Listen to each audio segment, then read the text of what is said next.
Good evening and welcome to the Sleepy Geographer. Tonight we'll be taking a calm journey into the map behind your meal, the quiet geography of food and how the land, water and climate shape what ends up on your plate.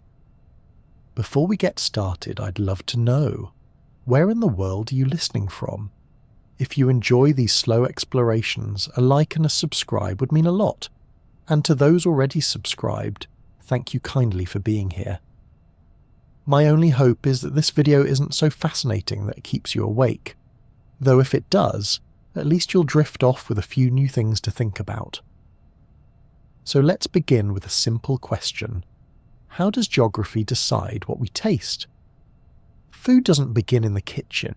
It begins in the land, in the weather, in the rivers that wind slowly to the sea. Geography sets the stage for every bite, quietly deciding what can grow where and how it travels to us. Tonight's journey will take us from soils and climates to rivers and coasts, from farms and markets to trade routes and traditions, all the way to the plates on our own tables. We'll look at how mountains, plains and seas guide crops, how cultures carry flavors across borders, and how cities gather the world's tastes into one place. Along the way, we'll see how risks like drought or frost shape resilience, and how modern networks, from cold storage to shipping lanes, link distant fields to everyday meals. By the end, the hope is simple, to see each bite not just as food, but as a quiet story of place. So let's begin our journey into the map behind your meal. Every map begins with three quiet companions: scale, space, and region. They sound a little abstract at first, but together they give us the lenses to see the world's patterns clearly, from the smallest corner to the widest horizon. Without them, geography would be like trying to read a book without knowing whether you're looking at a single letter or an entire page. Scale is the first of these companions. At its simplest, it is about the size of the window you're looking through. A farmer walking through a single field thinks on a local scale. Soil underfoot, weeds at hand, the way the sunlight falls on one side of a slope. A trader moving goods between towns views things at a regional scale. Roads, rivers and markets link together. A policymaker or a shipping company charting routes across oceans works at the global scale. Each scale tells the truth, but a different truth. Imagine trying to explain a meal. At the local level, you might describe the herbs in the garden. At the regional level, the farmland and markets that supply it. At the global level, the ships, trains, and planes that bring spices, oils, and grains from afar. Then there is space.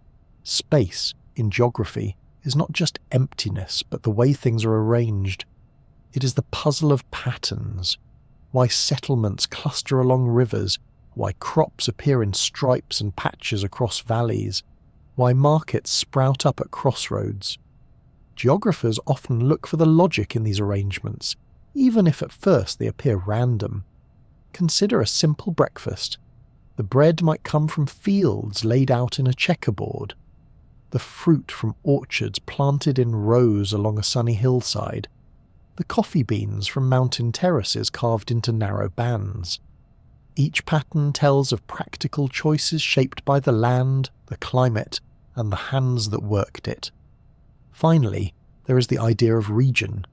A region is a way of grouping places together based on something they share. It might be a formal region, like the boundary of a country, or a functional region, like the area served by a particular port or centered around a major market. There are also perceptual regions, more personal and less official, like when someone says the spice belt or the bread basket. Regions help us simplify the world without erasing its details. They let us speak of the Mediterranean diet as if it were one thing, even though the coasts of Spain, Italy, Greece and Turkey each add their own variations. To make these ideas less abstract, imagine a quiet town as dawn begins. At the local scale, you notice the narrow lanes still empty, the bakery with its first loaves cooling on racks, the neat garden plots behind the houses. Shift the regional scale and you see the towns roll in a wider valley dotted with villages, linked by roads where trucks begin to hum. Pull back further to the global scale and you see containers stacked in distant ports, ships sliding across oceans, satellite maps tracing the town's connection to trade networks that span half the planet. The same town, the same bread, but 3 different scales, each offering a different way of seeing. The arrangement of space becomes clear too. The houses cluster near the main road, fields stretch outward like patchwork, and beyond them forests mark the limit of easy farming. The river curves past, its banks dotted with mills from earlier times, each one placed where the flow could be tamed. It is not a random pattern, it is a story written in land and need. As for regions, this little town belongs to many. It sits inside a formal district with its own officials, is part of a functional network centred on a market town, and in cultural terms belongs to a region known for a certain kind of cheese and wine. If you lived there, you might not think about it each day, but you would know when you stepped outside that you were part of something larger. Your tastes, traditions, and even the crops in the fields tied to regional identities that stretch beyond the village boundary. Think of a map as threads laid across the earth. Scale decides how closely you lean in to see the weave. Space shows how those threads cross and knot together. Region reminds you that clusters of threads can form recognizable patterns, whether a plaid of fields, a cluster of towns, or a continent's sweep of climate and culture. In the end, scale, space, and region are not dusty concepts reserved for classrooms.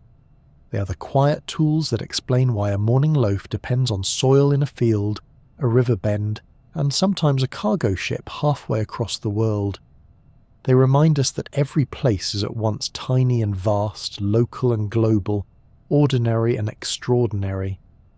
And as the sun rises over that little town and the streets slowly fill, the map is already at work, weaving scales, patterns and regions together into a meal.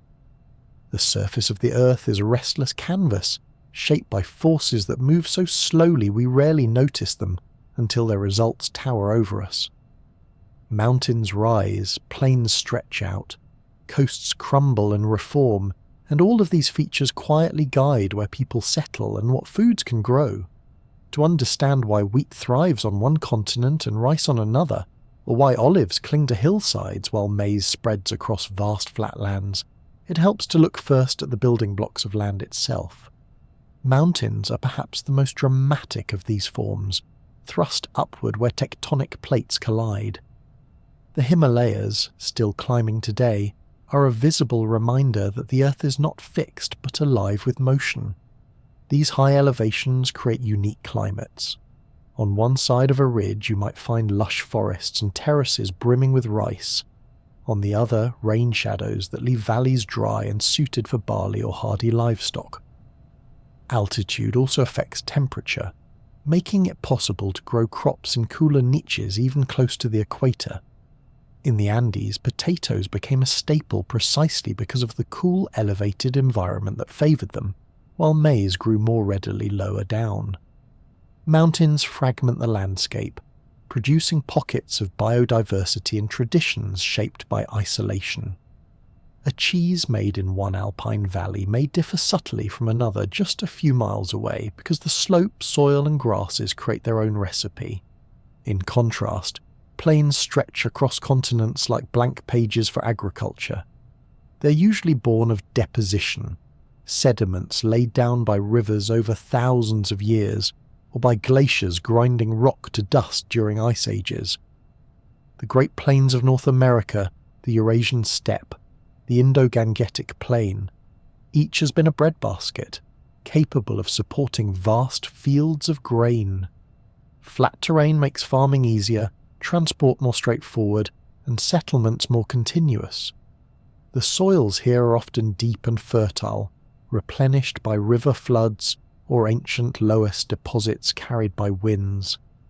The quiet drama of erosion elsewhere becomes the quiet abundance of plains, where human societies have grown dense and meals have grown reliable. Then there are coasts, the meeting points of land and sea. Coasts are shaped by a constant tug-of-war between erosion and deposition. Waves gnaw at cliffs, carving coves and stacks, while rivers deliver silt that builds deltas and estuaries. These margins of the map are rich in food because they combine terrestrial and marine resources. Rice thrives in deltaic lowlands, nurtured by silt from rivers like the Nile, Mekong and Ganges. Fisheries flourish where nutrient-rich waters upwell or where estuaries shelter young fish. Salt, too, often comes from coasts, either harvested from seawater or carried in through trade across the seas. For much of human history, coasts have been places where diets diversify, where a basket of local crops might be supplemented by fish, shellfish, or goods from distant lands. All of these landforms are the products of processes that, though slow, tell grand stories. Tectonic uplift pushes crust into mountains, while erosion by wind, water and ice grinds those mountains down grain by grain. Deposition spreads that material elsewhere, creating valleys, plains and deltas. The cycle is ceaseless. Build, wear away, and rebuild in new form. From a human perspective, these changes may take millennia, but they determine where rivers run, where soils gather, and where climates shift, all of which quietly influence what a culture eats. Consider the Nile Delta in Egypt. Each year before modern dams, the river flooded, spilling silt across the floodplain. This natural deposition renewed the fertility of the soil, allowing ancient Egyptians to grow wheat and barley in abundance. The stability of this agricultural base supported one of the world's earliest civilizations. The rhythm of the river and the land's generosity became so intertwined with daily life that even their gods were imagined as guardians of fertility and flood. Without the slow layering of silt, the story of Egyptian food and history would be entirely different. Or think of the volcanic soils of southern Italy. Here, eruptions over centuries have deposited mineral-rich ash across the land. Though dangerous in the moment, those eruptions have left behind some of the most fertile farmland in Europe. Grapes, olives and tomatoes flourish in this ground, producing flavours tied unmistakably to the soil's chemistry. The geological restlessness beneath Vesuvius and Etna is written into every glass of wine and every plate of pasta sauce. The threat of eruptions is real, but so is the enduring gift of fertility that people have accepted and celebrated for generations. Even the gentlest landscapes have been shaped by these same forces. A rolling hill in England may seem eternal, but it too is the product of erosion and deposition from ancient ice sheets and rivers. The gentle rise and fall of the land influences drainage, soil depth, and what crops can be sown. Similarly, sandy coasts that appear calm are in constant flux, as tides, currents, and storms shift sandbanks and redefine shorelines. Geography is not static, and neither are the foods that depend on it. In all of this, the earth works like a quiet sculptor, its hands moving in rhythms far slower than a human lifetime. What looks like permanence, the outline of a mountain, the reach of a plain, the curve of a coast, is really part of an ongoing performance. And within that performance, people find niches, adapt crops, and develop cuisines that reflect the land's contours. Bread from the plains, cheese from the high valleys, fish from the estuary, all of it comes from the earth's patient work with rock, water, and wind. As the sun sets over a mountain ridge, or as mist gathers over a wide flat field, it is easy to forget the deep processes beneath those quiet views. Yet tectonics, erosion, and deposition are always at work, writing tomorrow's landscapes even as we live on today's. From the sharp silhouette of peaks to the soft sweep of deltas, the land shapes the meal, one slow grain at a time. The Earth's climates are like the great invisible stage managers of food, quietly arranging where rain falls, where heat lingers, and where the seasons rise and fall. Without climate, the map would be bare of meaning, for it is temperature, rainfall, and seasonality that make one landscape a rice paddy and another a wheat field, one coast a vineyard and another a land of mangroves.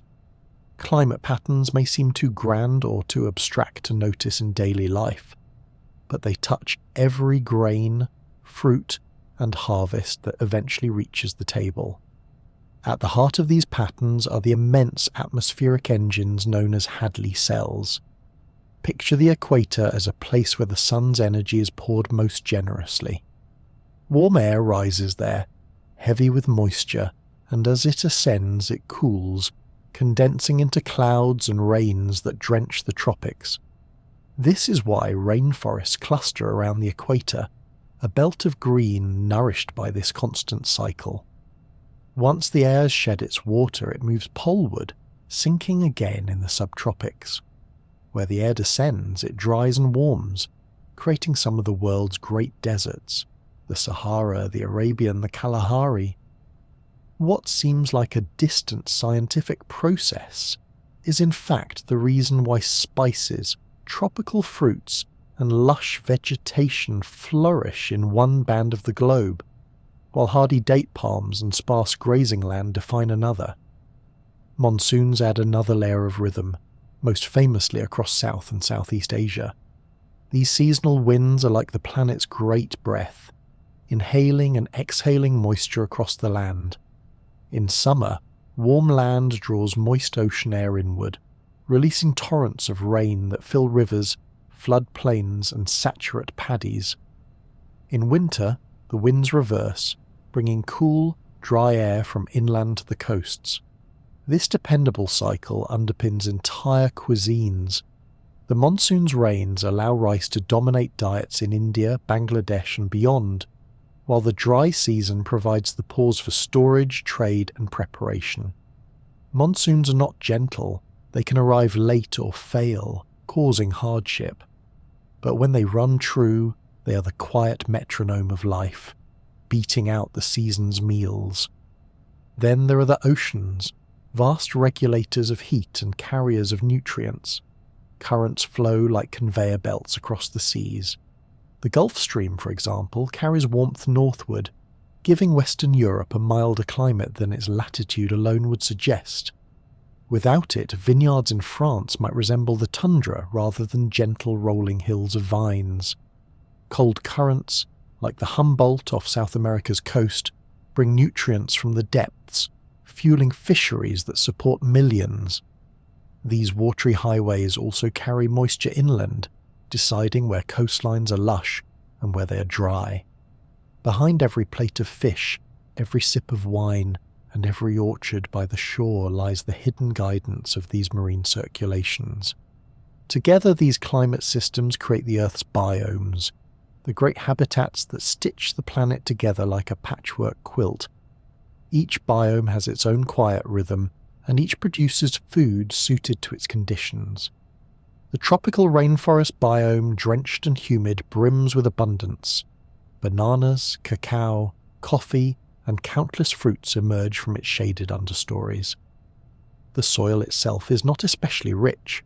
Heavy rains wash nutrients away, but the rapid cycling of organic matter ensures that life never pauses. To farm here often requires shifting plots or specialized techniques, yet the flavors born of the tropics are unmistakable. Step into the savanna with its seasonal rains and long dry stretches, and you find cereals like sorghum and millet that withstand harsh cycles. Livestock herding is common here, the animals moving with the rains to find fresh pasture. The savanna's rhythm is one of feast and pause, an alternation that shapes diets and traditions. In the temperate grasslands, with their cool winters and warm summers, grains like wheat, rye, and oats flourish. These lands, whether in North America's prairies, the steppes of Eurasia, or Argentina's pampas, have long been the great granaries of the world.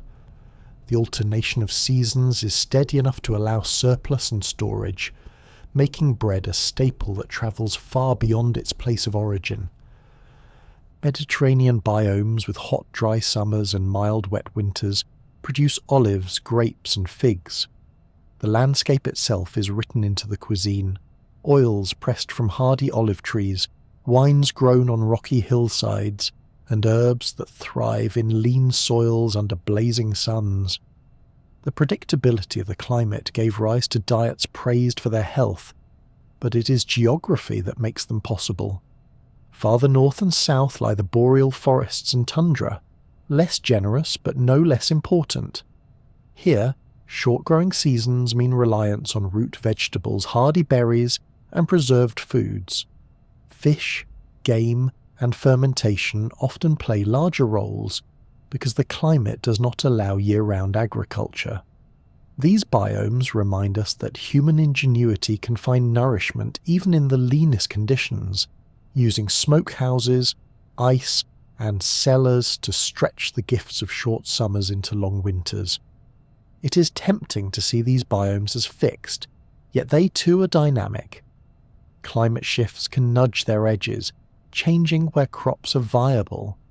Grapes once confined to southern regions are now creeping northward as temperatures rise, while drought challenges farmers who once relied on predictable rains. The biomes, like the landforms, are not static.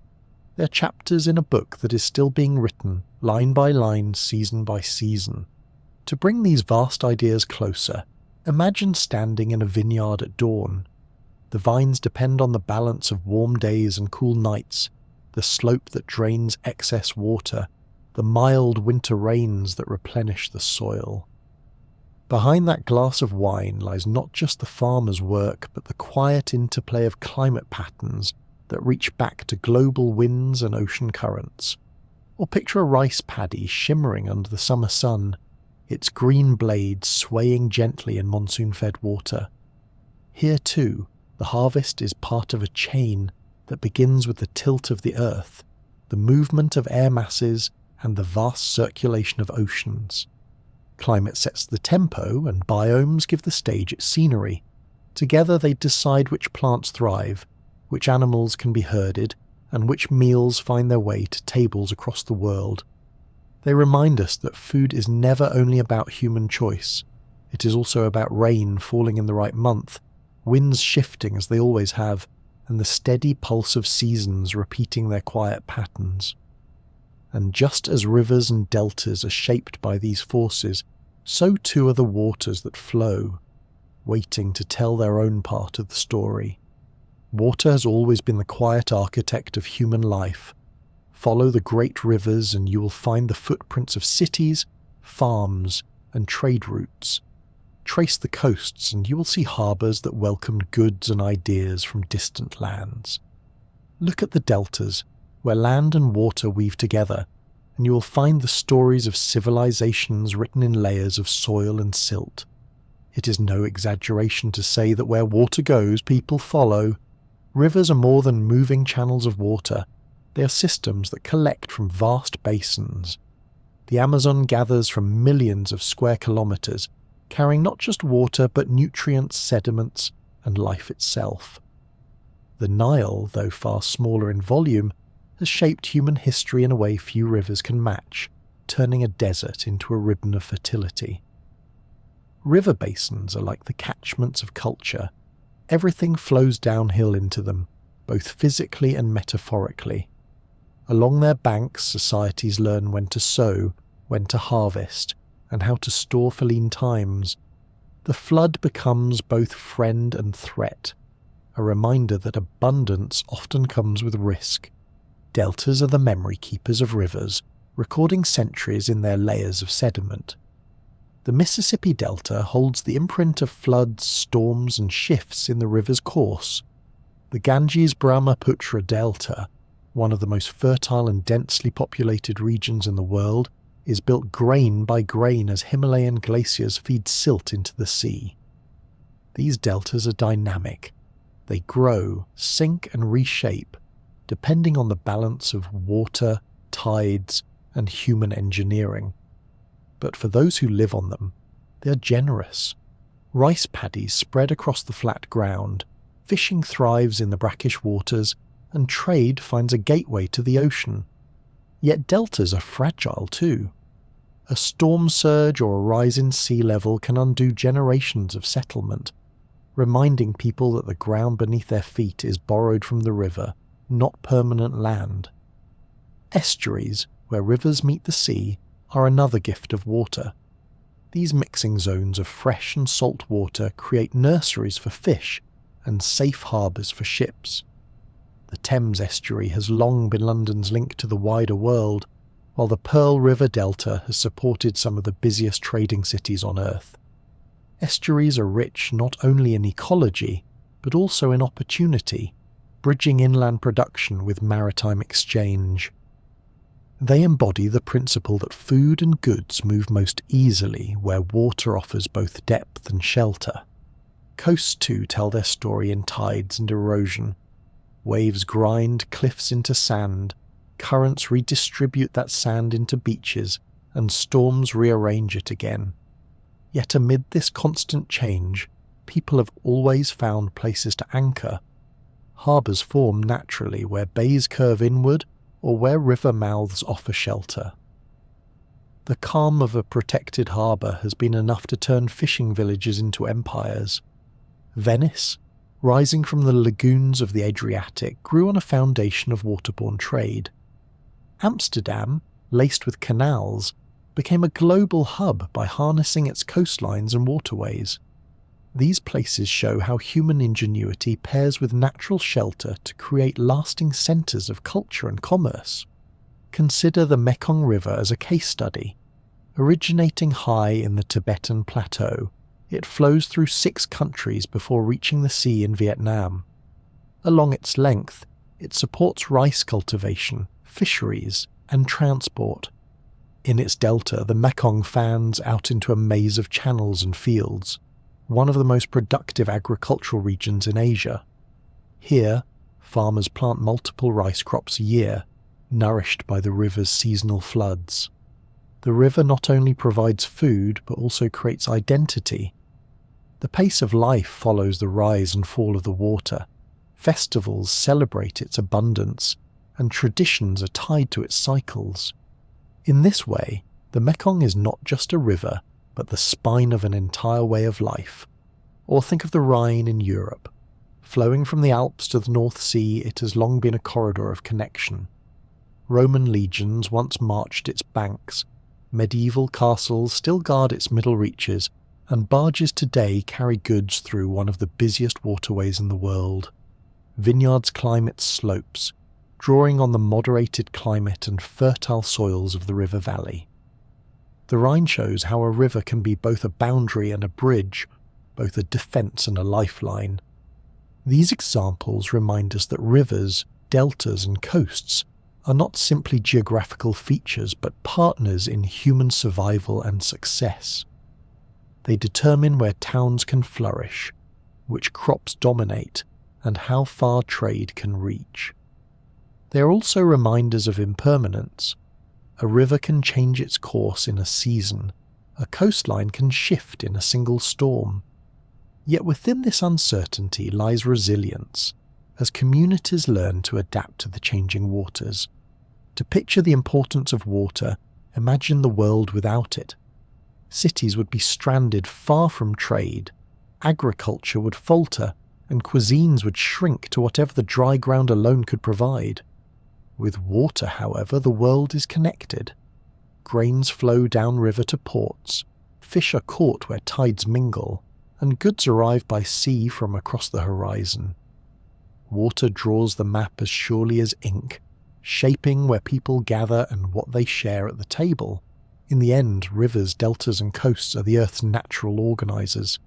They collect, they distribute, and they connect. They hold the memory of glaciers and rains, of storms and tides, and they leave those memories in soils, in harbours and in cities. To follow water is to follow life, trade, and the endless movement of food. From the quiet bend of a river at dawn to the bustle of a harbour at dusk, water traces the outlines of human possibility, and as the currents flow onward, they lead naturally to the next part of the story. Beneath every farm, forest and town lies the quiet stage on which life depends, the soil and the rocks below it. They're often overlooked because they sit underfoot, silent and patient, yet they are as decisive for human survival as any river or climate. Soil is more than dirt. It is a living, breathing medium that feeds roots, holds water, and recycles nutrients. Rocks beneath shape its character, while minerals scattered across the crust provide resources that societies mine, trade, and build upon. The ground is never just ground. It is the pantry, the foundation, and sometimes the obstacle. Geographers and soil scientists classify soils into broad families called soil orders. There are 12 in total, each reflecting different conditions of climate, vegetation, and parent material.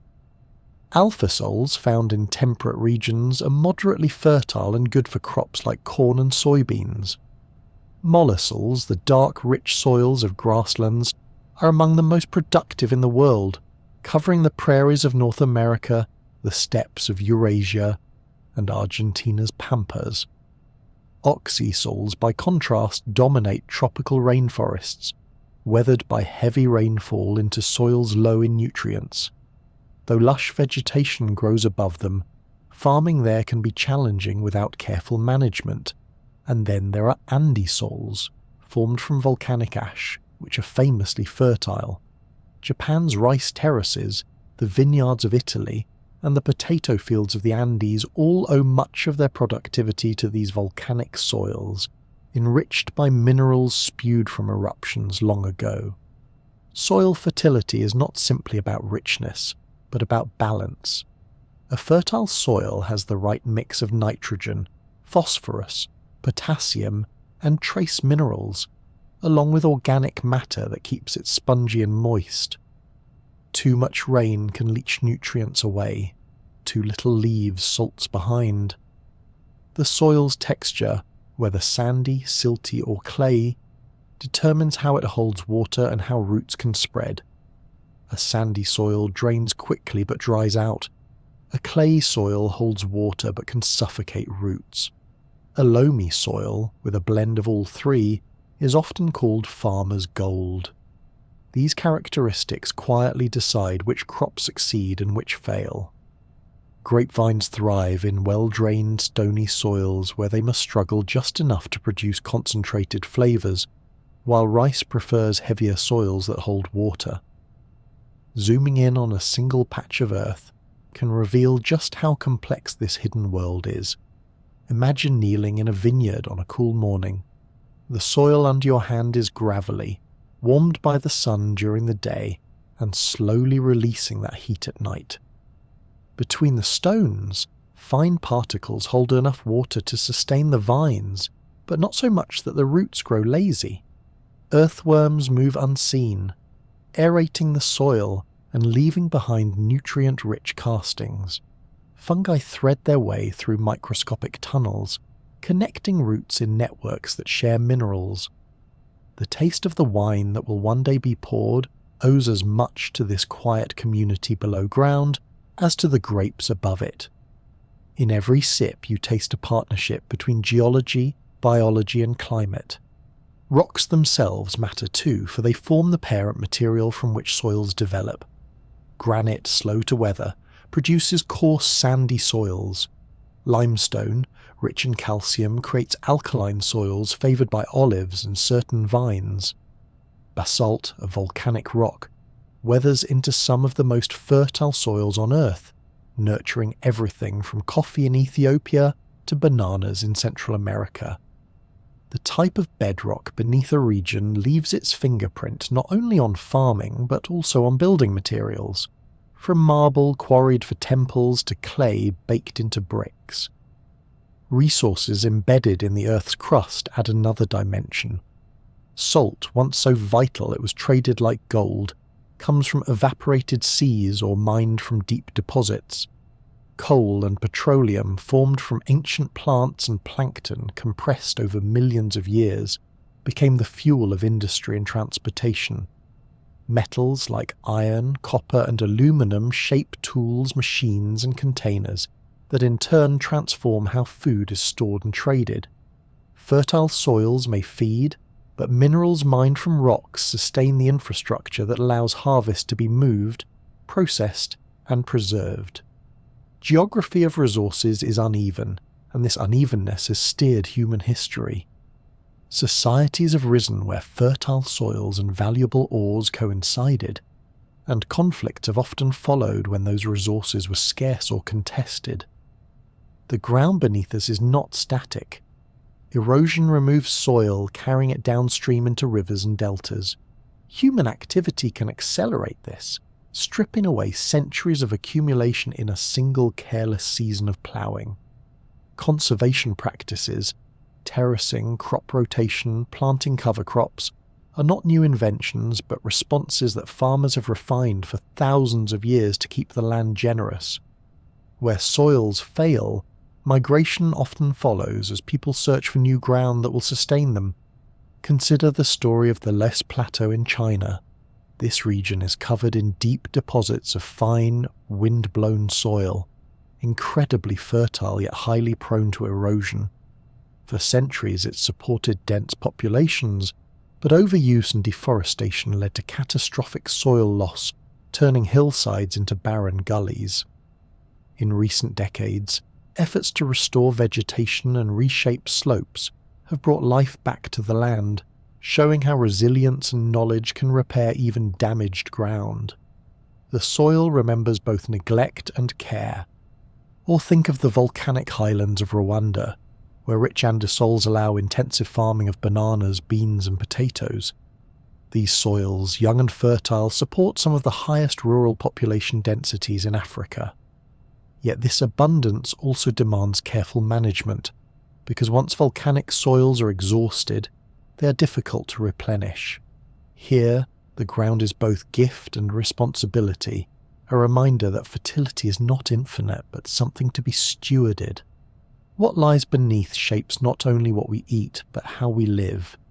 Soils decide whether a landscape becomes pasture, orchard or grain field. Rocks provide the resources for tools and trade. Minerals mined from the crust influence economies and even cultures.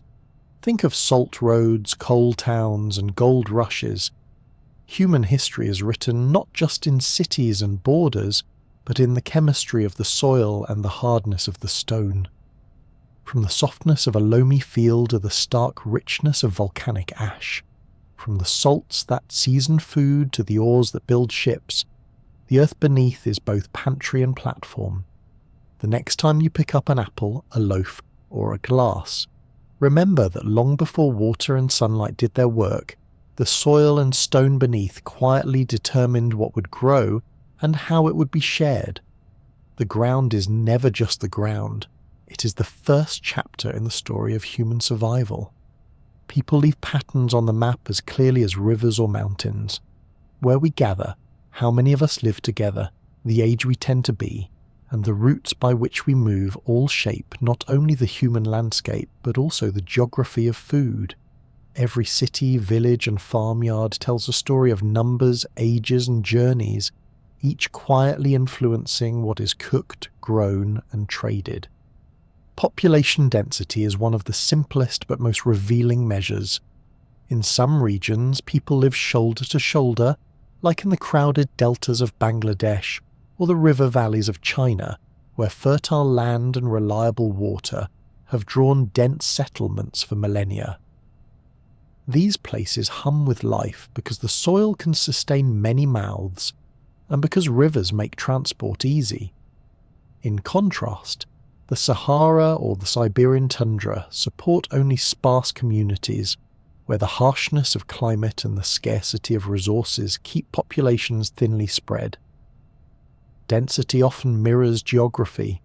Fertile land and accessible coasts invite clusters, while deserts, high mountains and icy plains whisper for solitude.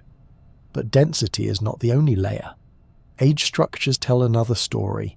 A country where most people are young, such as Uganda, will see bustling schools, rapid growth, and high demand for food staples to feed energetic bodies. A place where the majority is older, such as Japan, may face shrinking workforces and increased reliance on imports or mechanization to keep agriculture steady. Age pyramids are not just statistics. They're reflections of fertility rates, life expectancy, and history, shaping how societies adapt to both abundance and scarcity. Migration, though, is the great shaper of patterns across space. People move for countless reasons: climate shifts, wars, trade opportunities, or the pull of jobs in cities. Migration can be voluntary, like farmers seeking better soil, or forced, like communities displaced by drought or conflict. Some migration is seasonal, pastoralists moving herds to higher pastures in summer and lower valleys in winter. Others are permanent, carving new lives on distant shores. When people move, they carry their foods, seeds, and tastes with them. This is how maize, once confined to the Americas, spread to Africa and became a staple there, or how chili peppers, native to South America, transformed cuisines from India to China.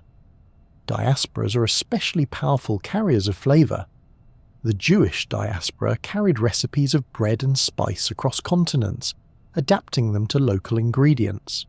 The African diaspora, born of forced migration during the transatlantic slave trade, shaped cuisines in the Caribbean, the Americas, and beyond, blending African traditions with European and indigenous foods to create entirely new culinary identities. Each migration leaves behind not just footprints, but flavors that ripple through centuries. Urban migration is one of the most visible patterns today. Cities tracked millions each year, pulling people from rural areas into environments where food is bought rather than grown. This shift changes diets. Street food stalls flourish, processed foods become accessible, and cuisines blend in multicultural neighborhoods.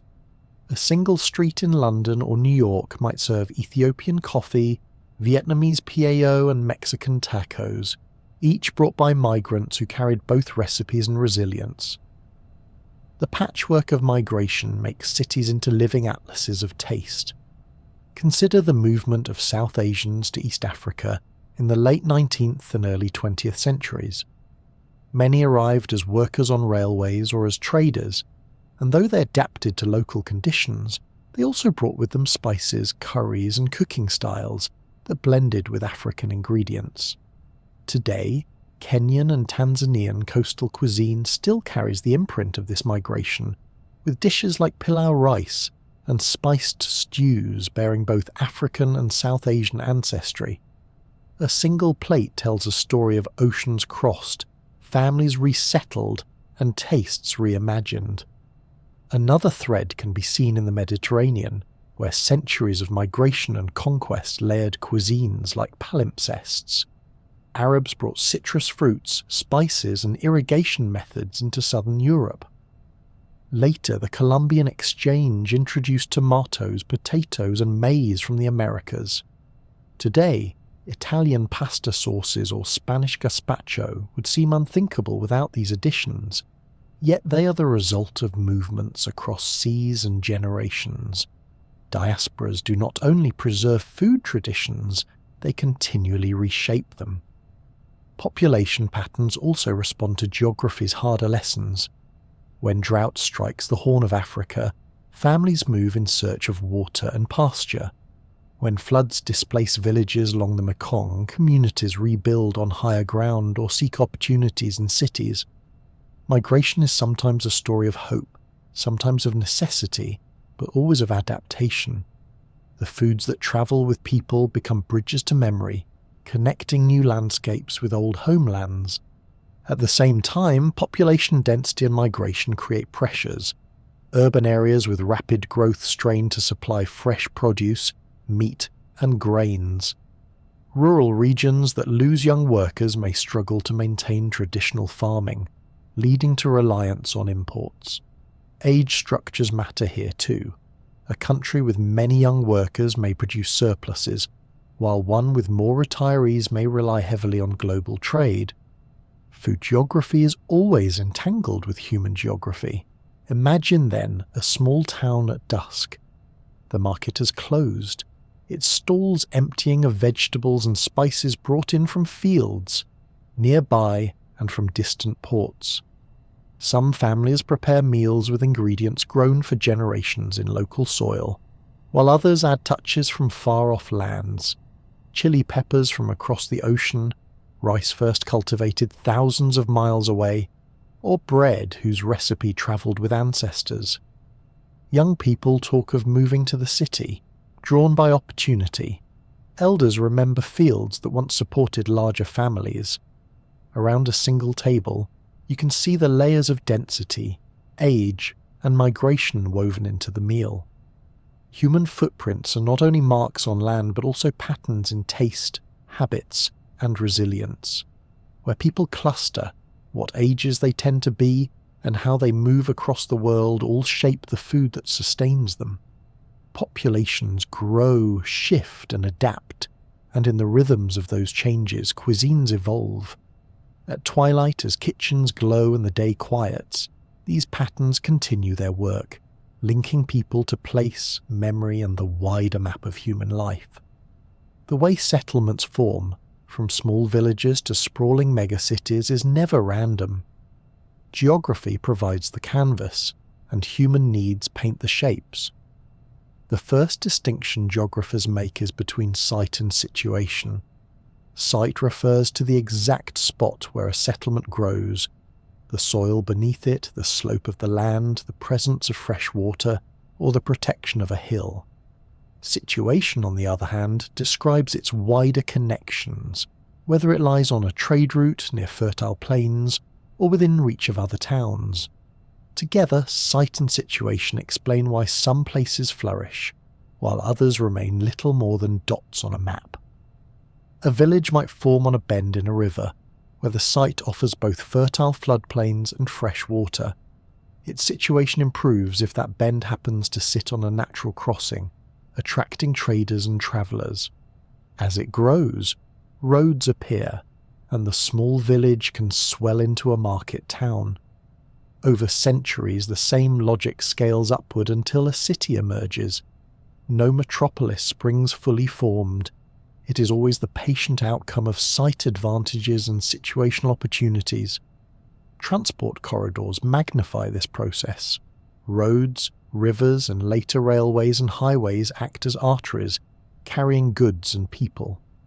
Towns strung along these corridors often appear evenly spaced, like beads on a string.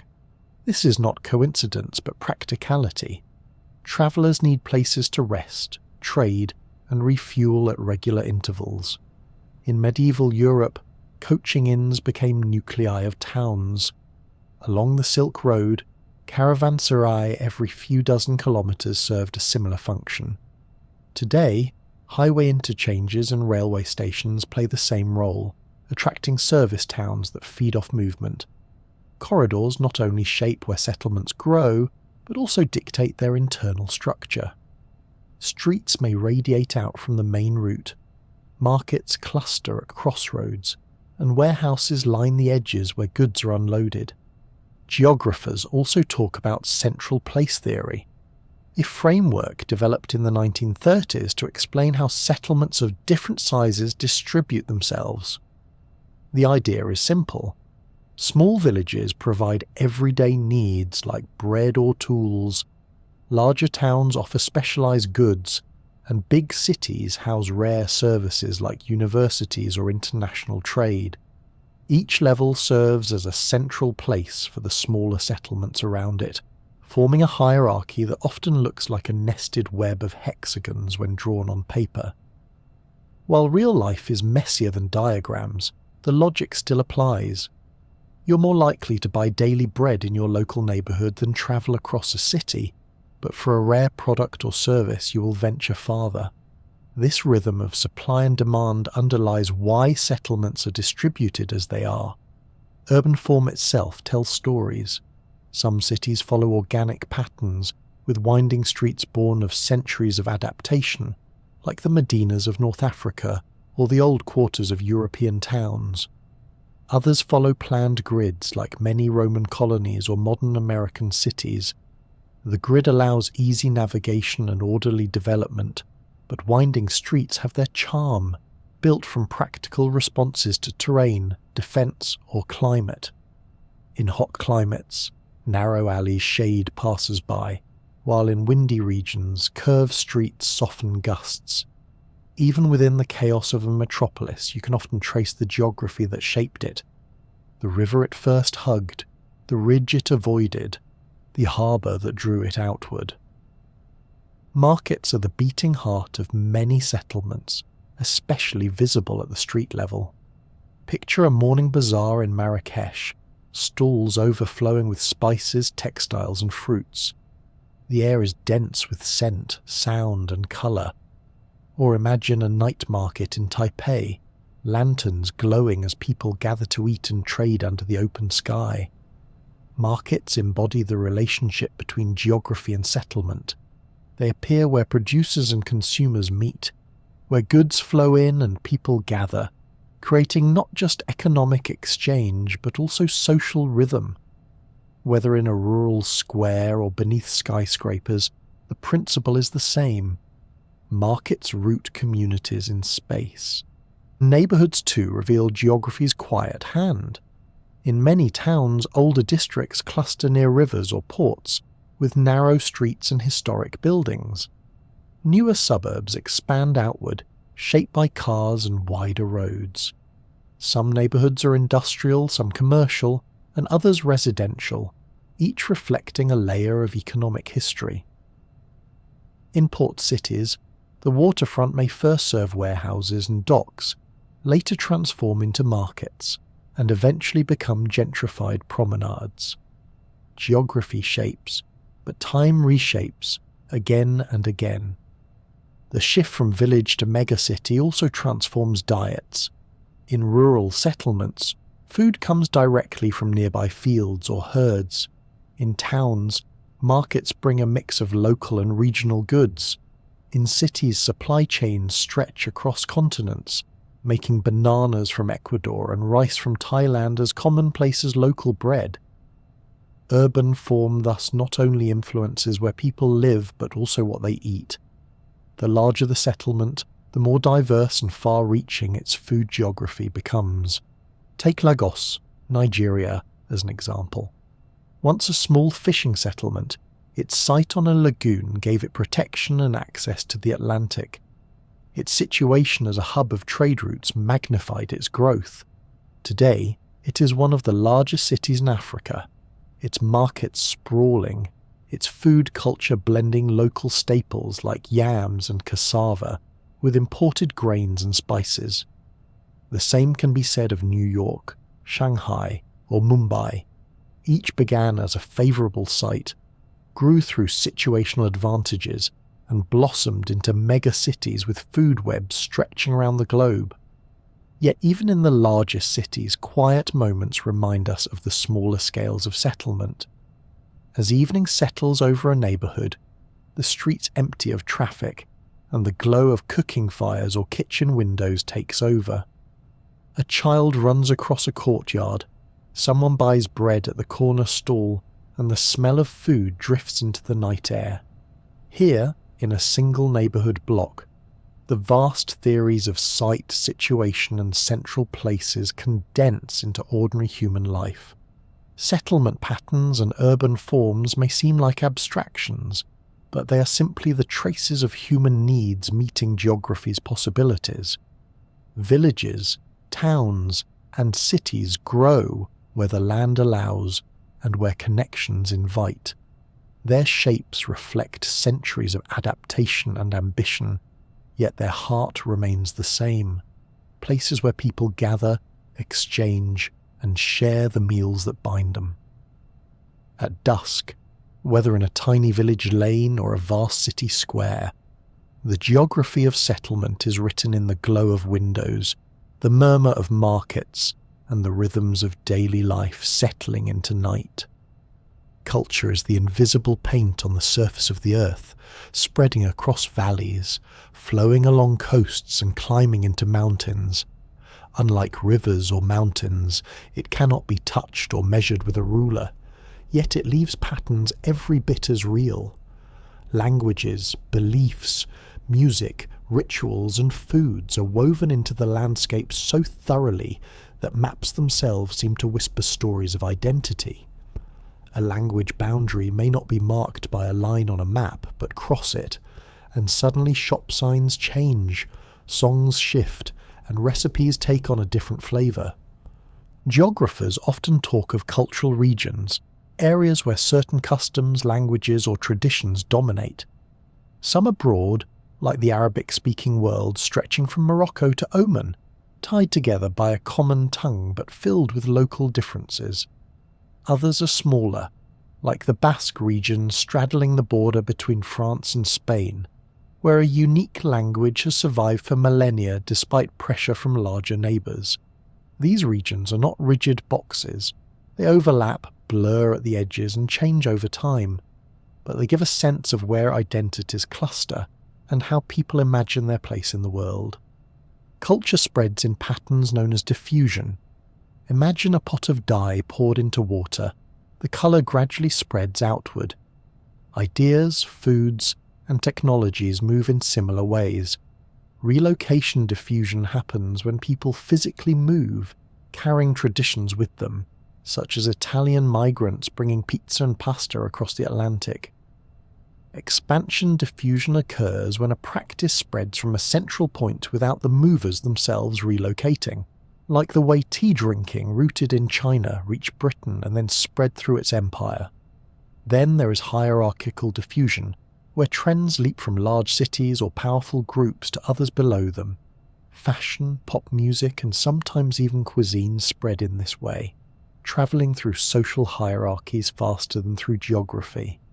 Yet culture rarely stays exactly as it was. Syncretism, the blending of traditions, is one of geography's most fascinating outcomes. Think of Mexican cuisine, which marries indigenous ingredients like maize, beans and chili peppers with Spanish-introduced wheat, rice and meats. Or Caribbean religions such as Santeria, which blend West African beliefs with Catholic traditions introduced through colonialism. These hybrids are not accidents but natural responses to movement, trade and contact. Cultures, when they meet, rarely remain untouched. Instead, they converse, compromise, and create something new. Food offers some of the clearest maps of cultural blending. Consider curry. Its roots lie in South Asia, but through British colonial influence it became a staple in the United Kingdom, adapted with local ingredients. From there it travelled again, turning into Japanese curry, distinct from its Indian ancestor, yet linked by a thread of spice and sauce. Or look at coffee, originating in Ethiopia, cultivated widely in Arabia, then carried to Europe, the Americas and beyond.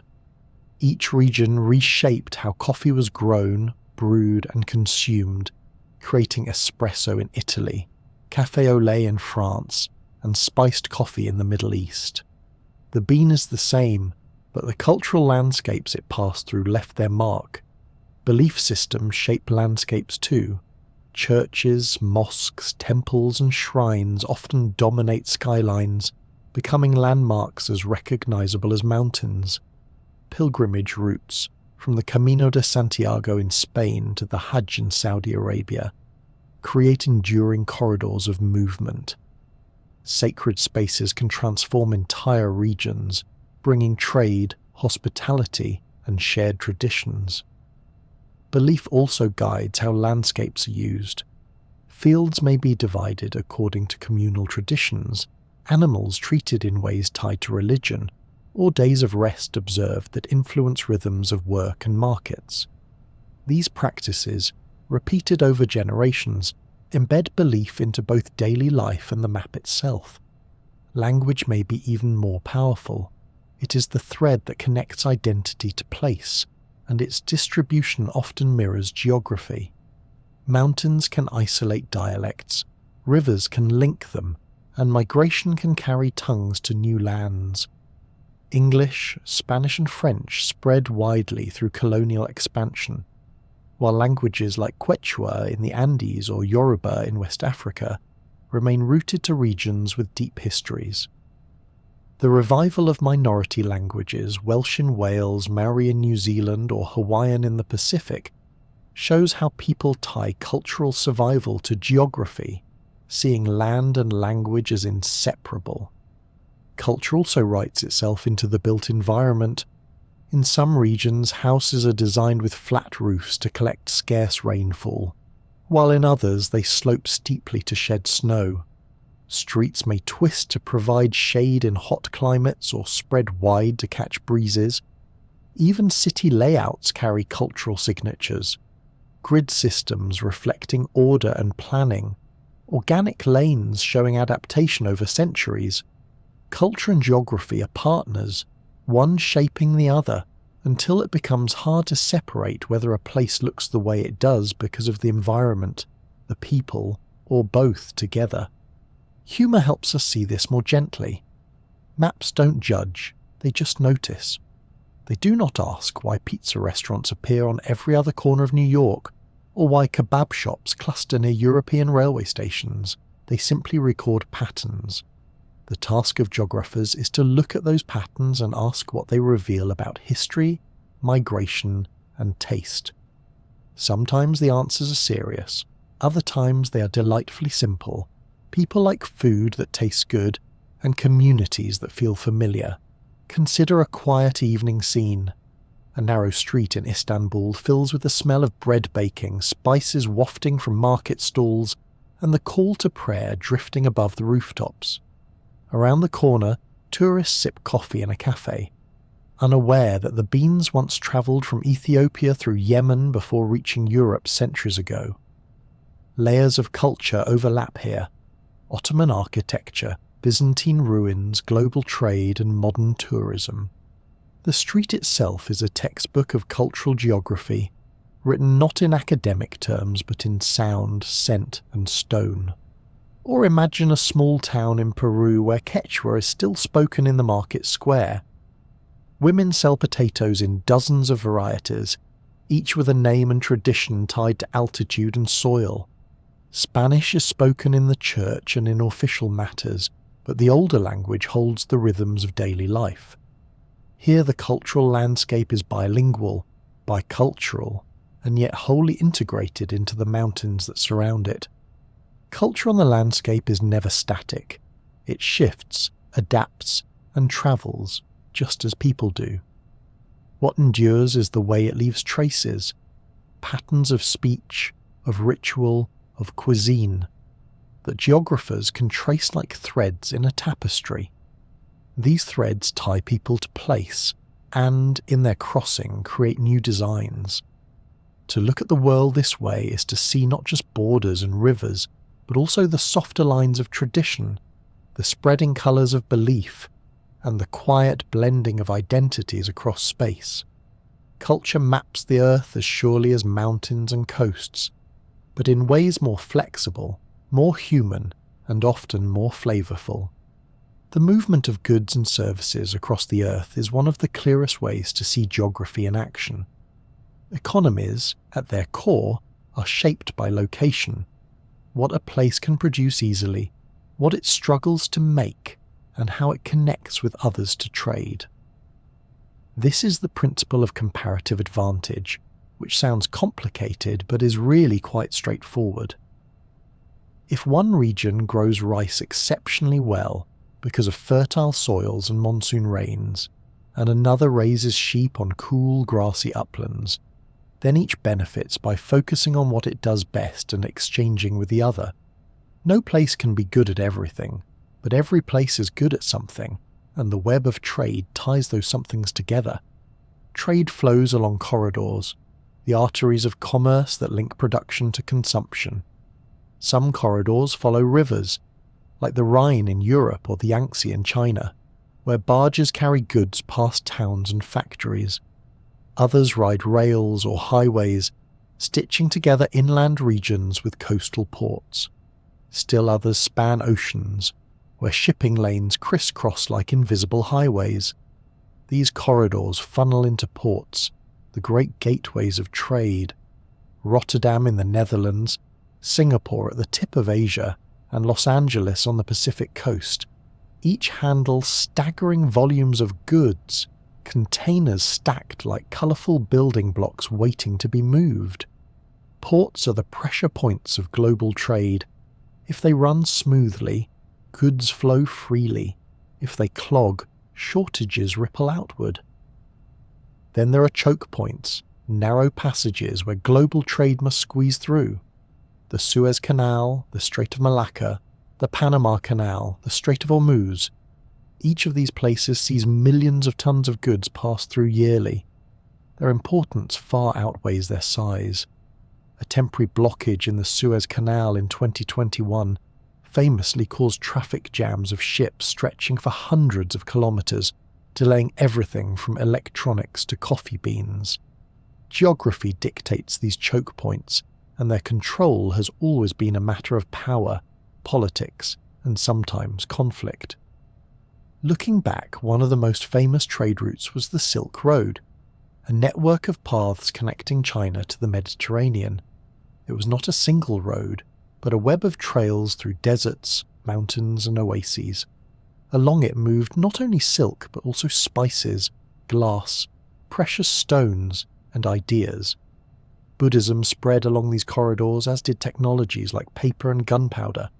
Merchants, pilgrims, and envoys carried more than goods, they carried culture. At every caravanserai, goods were exchanged, languages blended, and meals shared. A bowl of noodles in Xi'an might carry echoes of flavours influenced by traders from Persia, while markets in Damascus sold silk that had travelled thousands of kilometres from the east. The Silk Road demonstrates how geography, mountain passes, river valleys, and desert oases guided the paths of commerce and the spread of civilization itself. Fast forward to today, and trade networks are both faster and more intricate. Consider the global logistics chain behind something as simple as a smartphone. The rare earth metals may be mined in China or the Democratic Republic of Congo. The chips are often designed in the United States, manufactured in Taiwan, and assembled in factories in Southeast Asia. The finished phone is shipped across oceans, unloaded at ports, and distributed by rail and truck to shops around the world. Each step in that process is dependent on geography, where resources lie, where skilled labour is available, and how efficiently goods can move. A delay in any part of the chain, whether a port strike or a drought affecting a hydroelectric plant that powers a factory, can ripple through the entire system. What appears as a sleek device in someone's pocket is in reality a geography lesson in disguise. Agriculture has always been a foundation of trade, and its flows reflect comparative advantage clearly. Bananas travel from Ecuador to Europe, wheat moves from the prairies of North America to North Africa, coffee beans from Ethiopia and Brazil end up in mugs around the globe. Each crop grows best in specific climates, but modern transport ensures that no one need rely solely on their local harvest. This abundance comes with vulnerabilities too. A single storm in the Gulf of Mexico can disrupt oil flows. A drought in Argentina can push up soybean prices worldwide. In this sense, trade networks make the world both richly interconnected and delicately balanced. Not all trade is global. Local and regional exchanges remain vital. Farmers' markets, village fairs, and regional distribution hubs all play their part. A loaf of bread bought at a neighbourhood bakery may contain wheat imported from another continent, but it is transformed into food in a distinctly local context. Trade scales up and down, from the street stall to the megaship, each level adding its own character to the system. The story of trade is not only about goods, but also about services.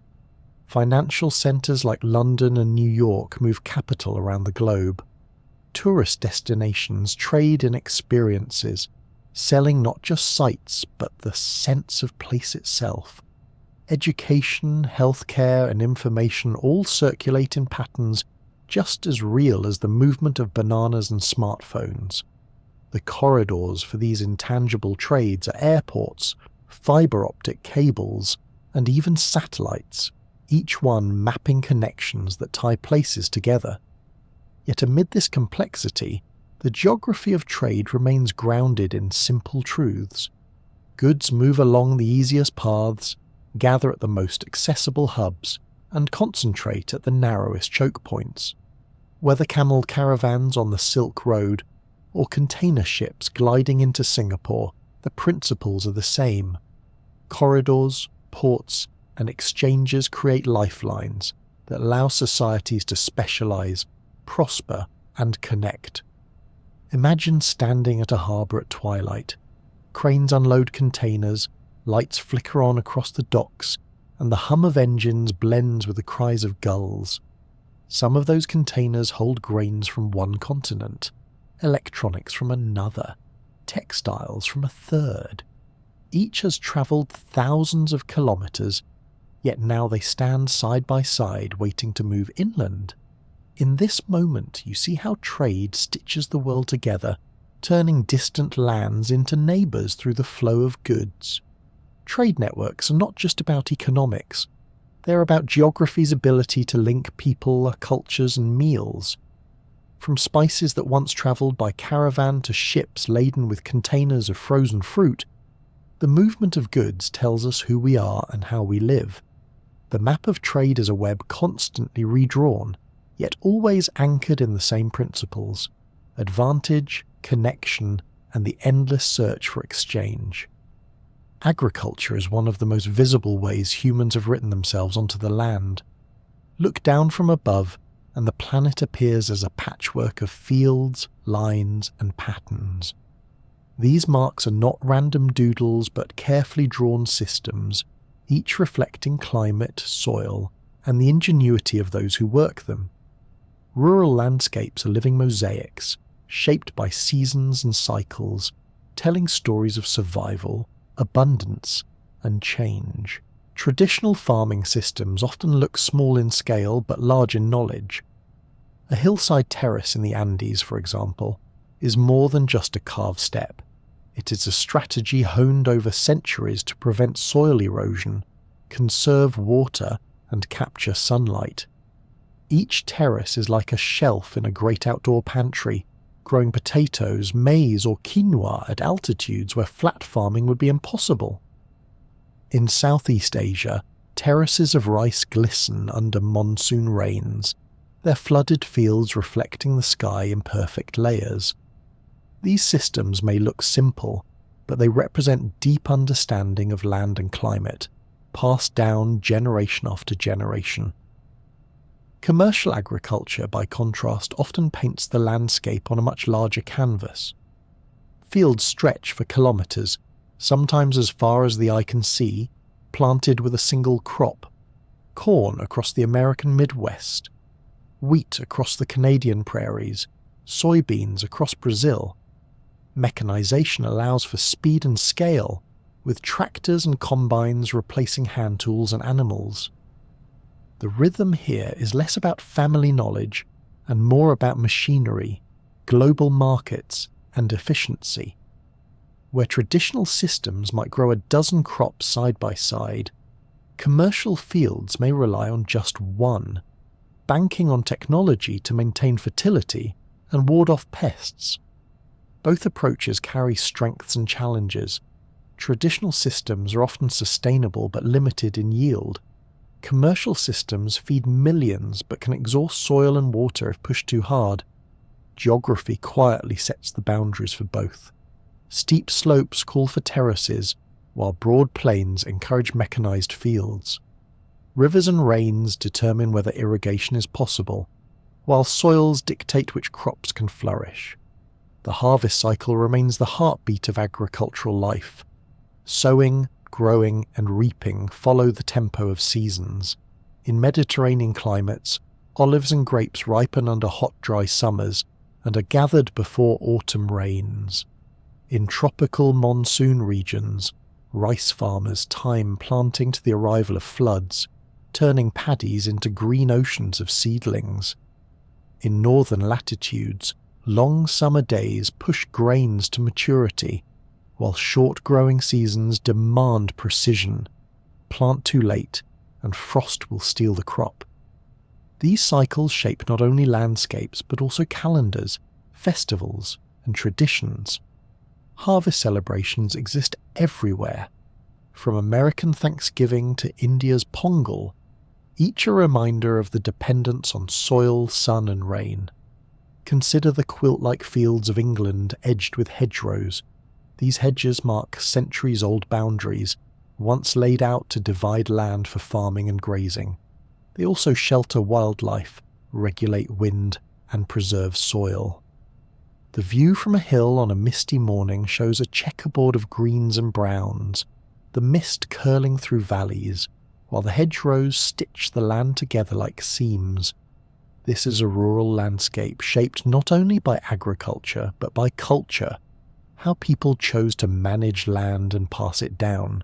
Shift to the American Midwest and the pattern changes. Here, fields are arranged in neat squares, a legacy of survey systems that divided land into precise plots. From the air it resembles a giant chessboard, with roads slicing across at right angles.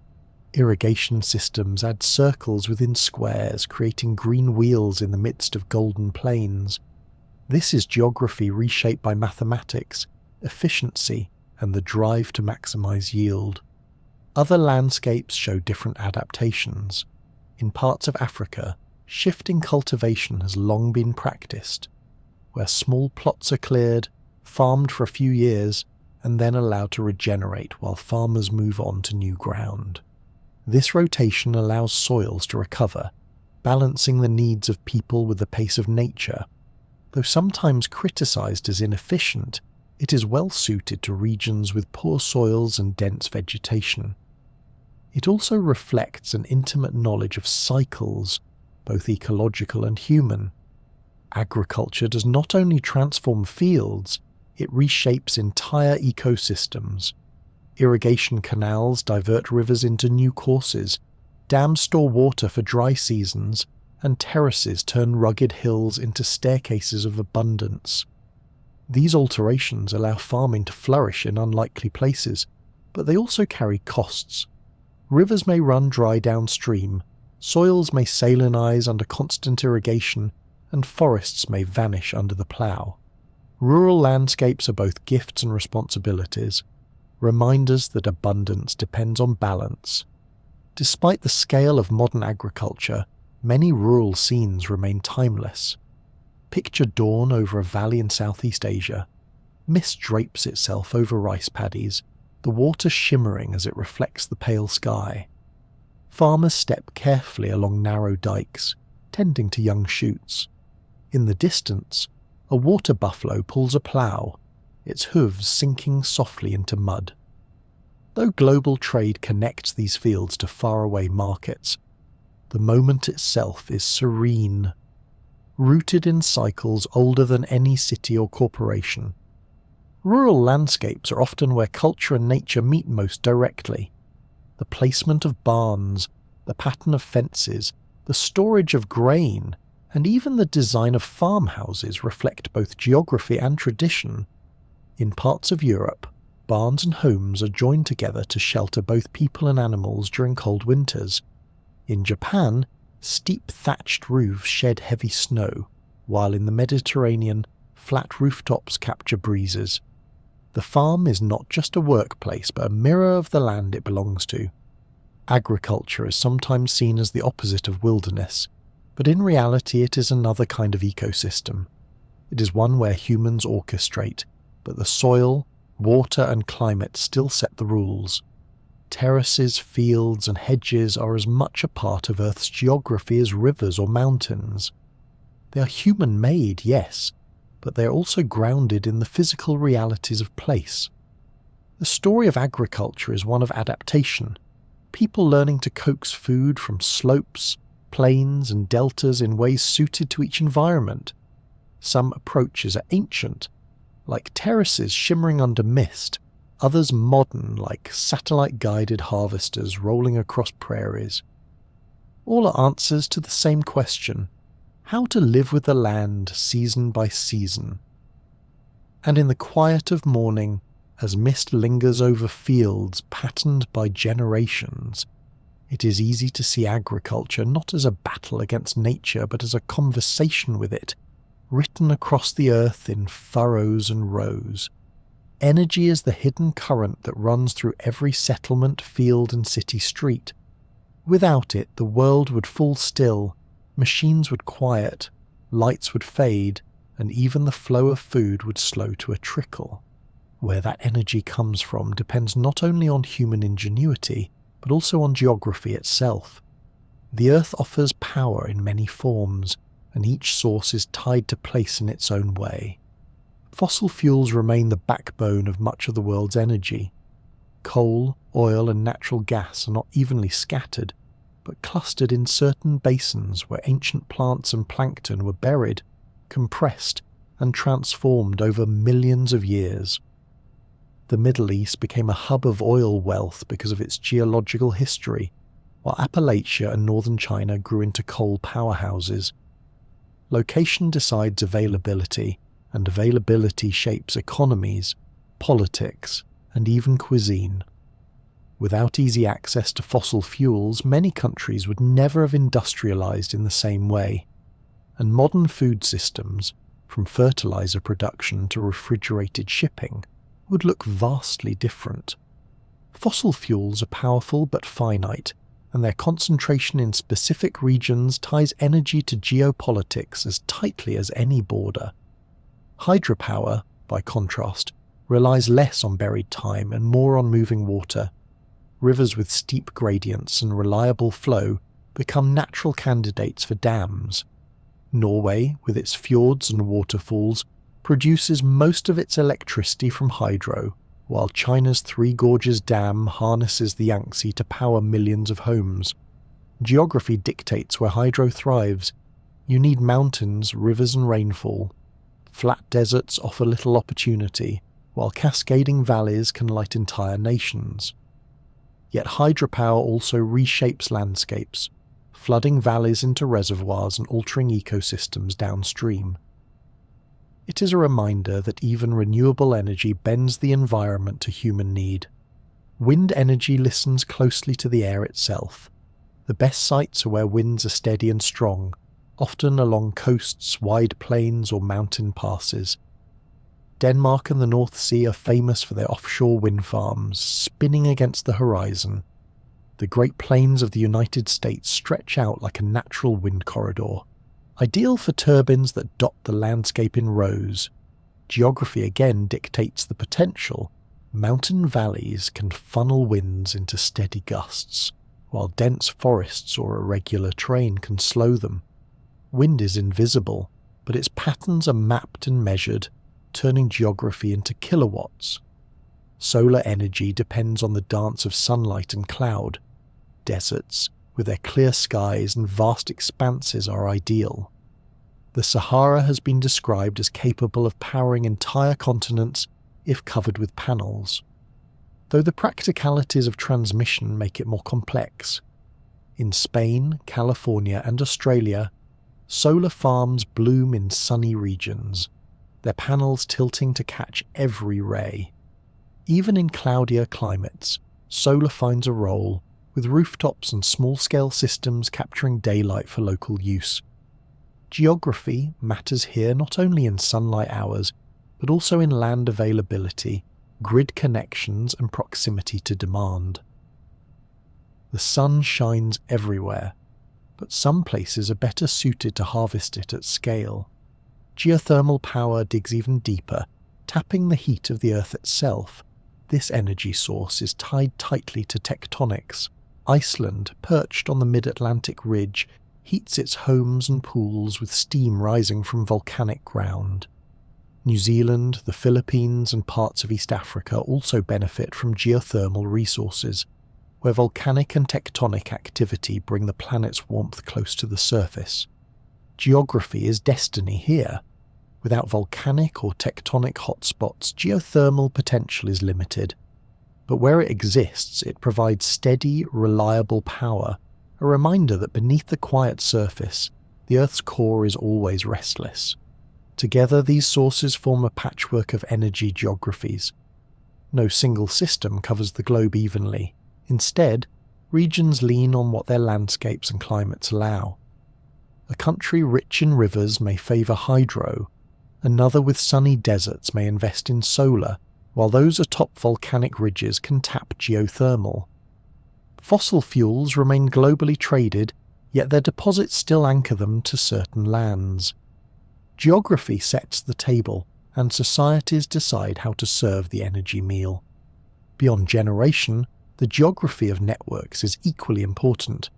Power must move from where it is made to where it is used, often across great distances. Transmission lines march across fields and mountains, tying urban demand to rural supply. A stable grid is like steady breathing, inhaling and exhaling power as needed. Too much strain in one place, and the whole system shudders. Balance is essential. Interconnected networks create resilience, but also vulnerability, as a storm, fire, or fault in one part can ripple outward. The geography of grids, with their hubs and branches, mirrors the geography of trade routes and rivers, carrying lifeblood invisibly across the land. Energy geography is also a geography of change. As the world seeks to shift from fossil fuels to renewables, new patterns emerge. Ports once designed for coal exports now handle wind turbine blades. Desert lands once considered barren become solar farms of dazzling size.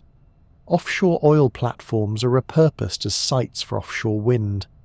Just as agriculture reshaped landscapes with terraces and fields, the pursuit of renewable energy is reshaping coastlines, plains and deserts with panels, turbines and wires. Yet despite this global scale, the experience of energy remains profoundly local. A coal miner in West Virginia, a farmer leasing land for wind turbines in Iowa, a family in Iceland heating their home with geothermal water, all are tied to the specific geography beneath their feet. The sources may differ, but the dependence is shared. Energy allows fields to be tilled, goods to be transported, and lights to flicker on at dusk. Picture a village as evening arrives. Lights glow softly, powered perhaps by a hydro dam upstream, a wind turbine on a ridge, or a distant natural gas plant. Each bulb is a link in a chain stretching across landscapes and through time, from ancient forests compressed into coal to sunlight caught by solar panels earlier that day. The geography of energy is as much about where the power begins as where it ends, in homes, streets, and quiet moments of daily life. Energy may feel invisible, but it is anchored to the earth. Coal seams, sunlit deserts, river valleys, and volcanic ridges all serve as sources, each with its own geography. The networks that spread this energy are the veins and lungs of society, steady and rhythmic, allowing the world to hum along. In that rhythm, there is a kind of reassurance. Just as the earth breathes through winds and tides, so too does the grid breathe in and out, keeping life alight. Infrastructure is the quiet skeleton of geography, the web of connections that binds villages, cities and continents together. Without it, even the most fertile fields or busiest ports would remain isolated, their goods unable to move and their voices unheard. Roads, rails, cables and satellites all form different threads of this network, weaving together a world that feels smaller with each passing generation. Transport has always been the backbone of connectivity. Roads may seem ordinary, but they shape settlement as powerfully as rivers. The ancient Roman Empire stitched its territories together with straight stone roads, some of which still guide traffic today. In modern times, Highways sprawl across continents, linking farm towns to cities, ports to hinterlands, and neighborhoods to markets. Rails add another layer, carrying heavy loads efficiently across long distances. The Trans-Siberian Railway, stretching over 9,000 kilometers, ties Moscow to Vladivostok, a journey that crosses multiple time zones and countless landscapes. Each road or railway acts not only as a route, but as a line of opportunity, guiding where businesses, factories, and homes appear. Transport nodes are the meeting points of these lines, places where movement concentrates. Airports, train stations, and bus terminals are not just hubs of logistics, but also gateways of experience. A single airport can turn a small town into an international destination. Frankfurt, Atlanta, or Dubai are less defined by their local size than by their function as crossroads of the world. The same applies at smaller scales. A village crossroads can attract shops, markets, and homes simply because it is where paths converge. Connectivity is magnetic. Where lines meet, life gathers. Yet the modern world is stitched together by more than roads and rails. Beneath the oceans lie undersea cables, carrying the vast majority of international internet traffic. These cables are the true veins of the digital age, invisible to the eye yet responsible for nearly every message, video, or call that leaps across continents. A cable from France to the United States can transmit data in milliseconds, shrinking the Atlantic to a blink. Fragile yet vital, these lines rest on the seabed, linking islands, continents, and coastal cities in a quiet, constant exchange. Unlike ships or planes, there is no visible movement, only the steady hum of information racing through glass fibers faster than thought. Time-space compression is the term geographers use to describe the shrinking of the world through connectivity. A century ago, a letter from London to Sydney might take weeks. Today, a message arrives instantly. Travel that once required months by ship can now be completed in a single day by plane. Goods, ideas, and people move so quickly that distances feel shorter, even though the Earth's size has not changed. It is not the land that has shrunk, but the experience of it, folded and compressed by technology. This is geography altered not by mountains moving, but by networks expanding. Satellites provide the most celestial strand of connectivity. Orbiting high above, they beam signals for communication, navigation, and observation. Global Positioning System satellites, for example, allow a farmer in Kansas to plant crops with precision, a ship in the Pacific to find its route, and a phone in Nairobi to guide someone to a nearby cafe. Communication satellites bounce calls across oceans without the need for wires, while weather satellites track storms and patterns invisible from the ground. Looking up at the night sky, it is humbling to realize that some of those faint moving points of light are artificial moons, circling tirelessly to keep the world connected. They are as much a part of geography as rivers and mountains, but their maps are traced across the heavens. Connectivity is not evenly spread, however. Some regions sit at the core of networks while others remain peripheral. Landlocked countries without major ports often face higher costs to trade, relying on neighbours' infrastructure. Remote islands may struggle with limited undersea cables or satellite bandwidth. Infrastructure reflects inequality as much as it does opportunity. Just as fertile soils or abundant rivers favour certain regions, strong networks give advantages to places with resources to build and maintain them. Historical paths often leave their mark on today's networks. Old caravan routes may still guide highways, and telegraph lines once laid across continents became templates for later fibre cables. Geography is persistent. Once a corridor is established, it tends to endure. The Panama Canal and Suez Canal are both centuries-old dreams made real. their narrow waters continuing to dictate global shipping. Meanwhile, modern air routes often follow similar arcs to those plotted by early aviators, constrained by winds, weather, and geography's hard limits. But infrastructure is not only global, it also shapes the intimacy of local life. A narrow bridge across a river decides where villagers gather. A railway stop transforms farmland into suburbs. A new highway exit can breathe life into a struggling town, or bypass it entirely and leave it fading. These smaller geographies of connectivity show how even local decisions ripple through communities, deciding where markets flourish and where quiet lingers. Imagine standing in a city square at night. Trams glide past, buses roll in, taxis weave through, and overhead a plane crosses the sky. Beneath your feet, data pulses through fiber optic cables, while far above, satellites arc across the darkness, invisible yet essential.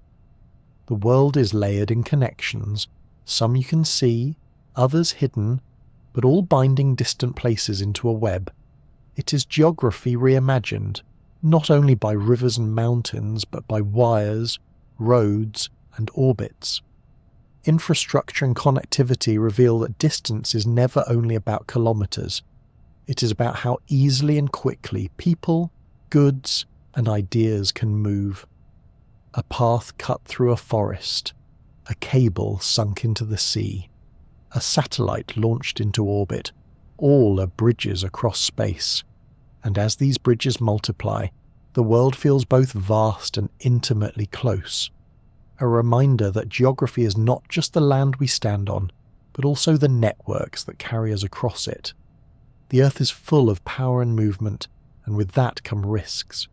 Floods, droughts, storms, and earthquakes remind us that landscapes are never fixed, only shifting in their own timescales. Yet risk does not mean helplessness. Geography helps explain why hazards happen where they do, and people have always found ways to adapt, prepare, and live with them. The story of hazards is not only one of disruption, but also of resilience. The quiet strength of communities that learn from the land and respond with care. Floods are among the most familiar hazards. They occur when rivers rise above their banks, when coastal surges push inland, or when rainfall overwhelms the ground's ability to absorb it. Floodplains are often densely settled because they are fertile, making them both valuable and vulnerable.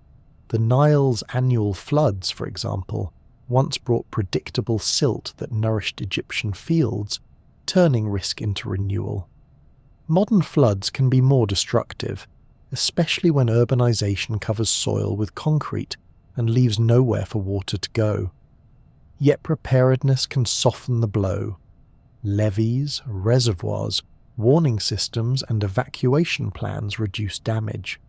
Communities that understand their rivers, how they swell, when they peak, where they spill, develop rhythms of resilience. To live near water is to accept both its gifts and its moods. Drought is a quieter hazard, creeping rather than rushing.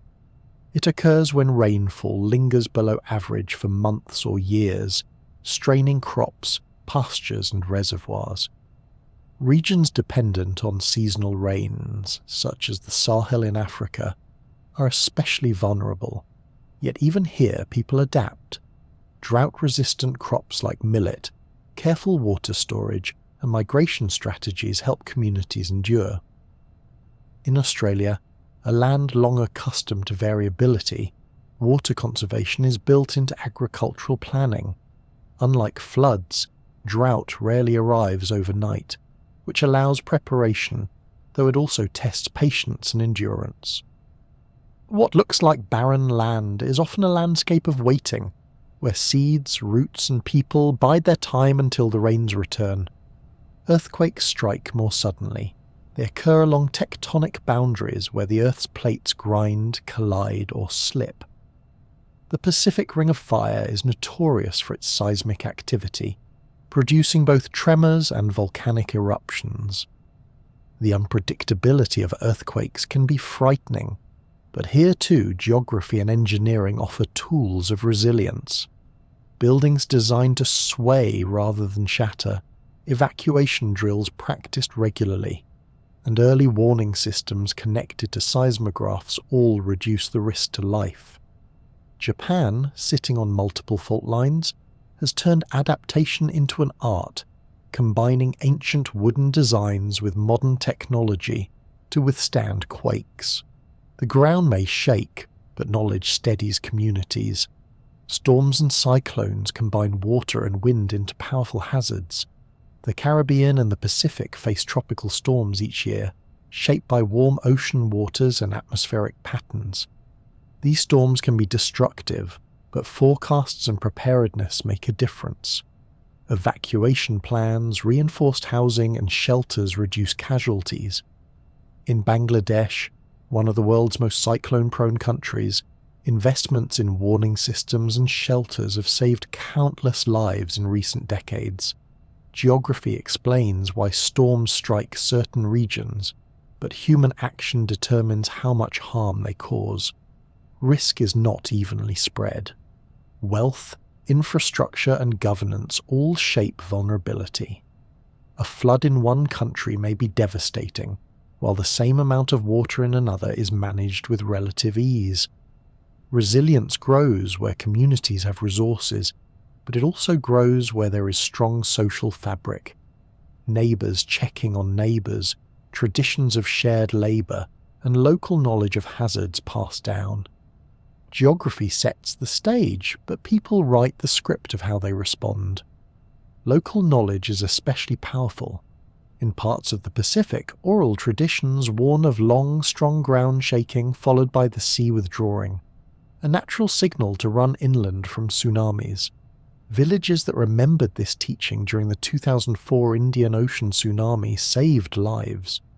In the Andes, farmers still plant a diversity of potato varieties at different altitudes, ensuring that even if frost or drought strikes, some crops survive. Such practices are not quaint folklore but living strategies, tuned to landscapes over centuries. Preparedness often blends science and tradition. Satellite imagery tracks hurricanes, while indigenous fire management practices reduce the risk of catastrophic wildfires. Earthquake drills are rehearsed in schools, while older building styles that use flexible materials prove unexpectedly durable. This combination shows that resilience is strongest when knowledge systems complement each other, layering modern tools onto ancient wisdom. Geography also teaches humility. Some risks cannot be eliminated entirely. Rivers will flood, storms will blow, and tectonic plates will shift. But living with risk is not only about defense, it is also about balance. Floodplains are fertile, coastal zones allow trade, volcanic soils are rich for farming. People accept risk because the benefits are often too great to abandon. What matters is preparation, adaptation, and the willingness to adjust when hazards shift. A gentle way to think about resilience is to picture a tree in the wind. A rigid trunk might snap, but one that bends survives. Communities too are resilient when they bend without breaking, adapting to stress and returning with strength. Whether through rebuilding after an earthquake, storing food during drought, or reinforcing homes against storms, resilience is about flexibility, not immovability. Imagine a riverside village as dusk falls. The water runs calm now, though marks on buildings show past floods. People sit outside sharing stories of storms weathered and crops saved. Children play, knowing drills by heart but laughing freely. The risk is there, but so is the resilience. The levee built together, the shared store of grain, the memory of past challenges overcome. Hazards may shape the geography, but human response shapes the outcome. Risk and resilience remind us that geography is not only about what can go wrong, but also about how much can go right when people and landscapes learn to live together. The earth will always shift, flood, and dry out, but within those changes lies opportunity for knowledge, cooperation, and strength. Hazards may test, but resilience answers.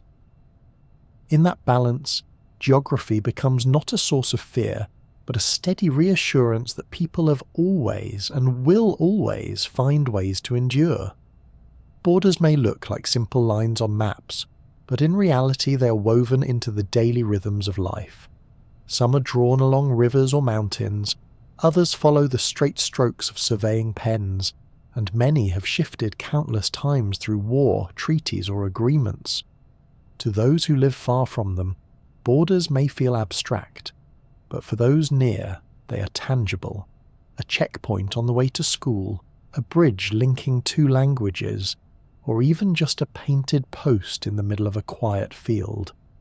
Geography turns those lines into lived experience, shaping how people move, trade, and identify themselves.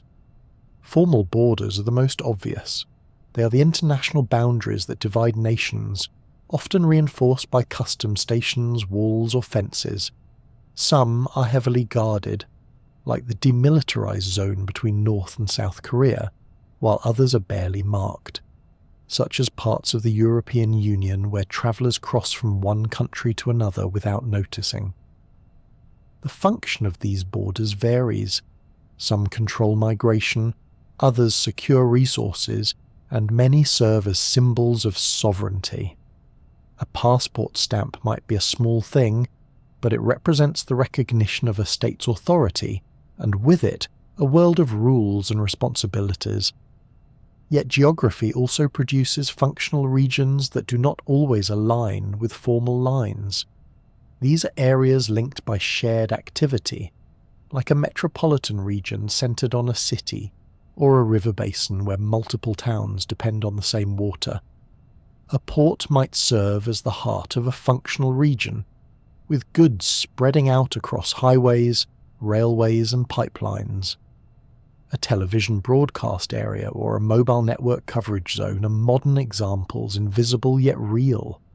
People inside a functional region may live under different governments, but their lives remain tied to the same flows of commerce, communication, or ecology. Special economic zones are another fascinating layer. These are spaces carved out within countries where rules are adjusted to attract investment, trade, or industry. Shenzhen in China transformed from a fishing village into a megacity in just a few decades because it was designated as a zone with favourable regulations for business. Free ports, industrial parks, and trade hubs all play similar roles, blurring the neat logic of borders with pragmatic exceptions. Geography here is less about division and more about connection, showing how borders can bend when economics demands flexibility. Borders also carry cultural weight.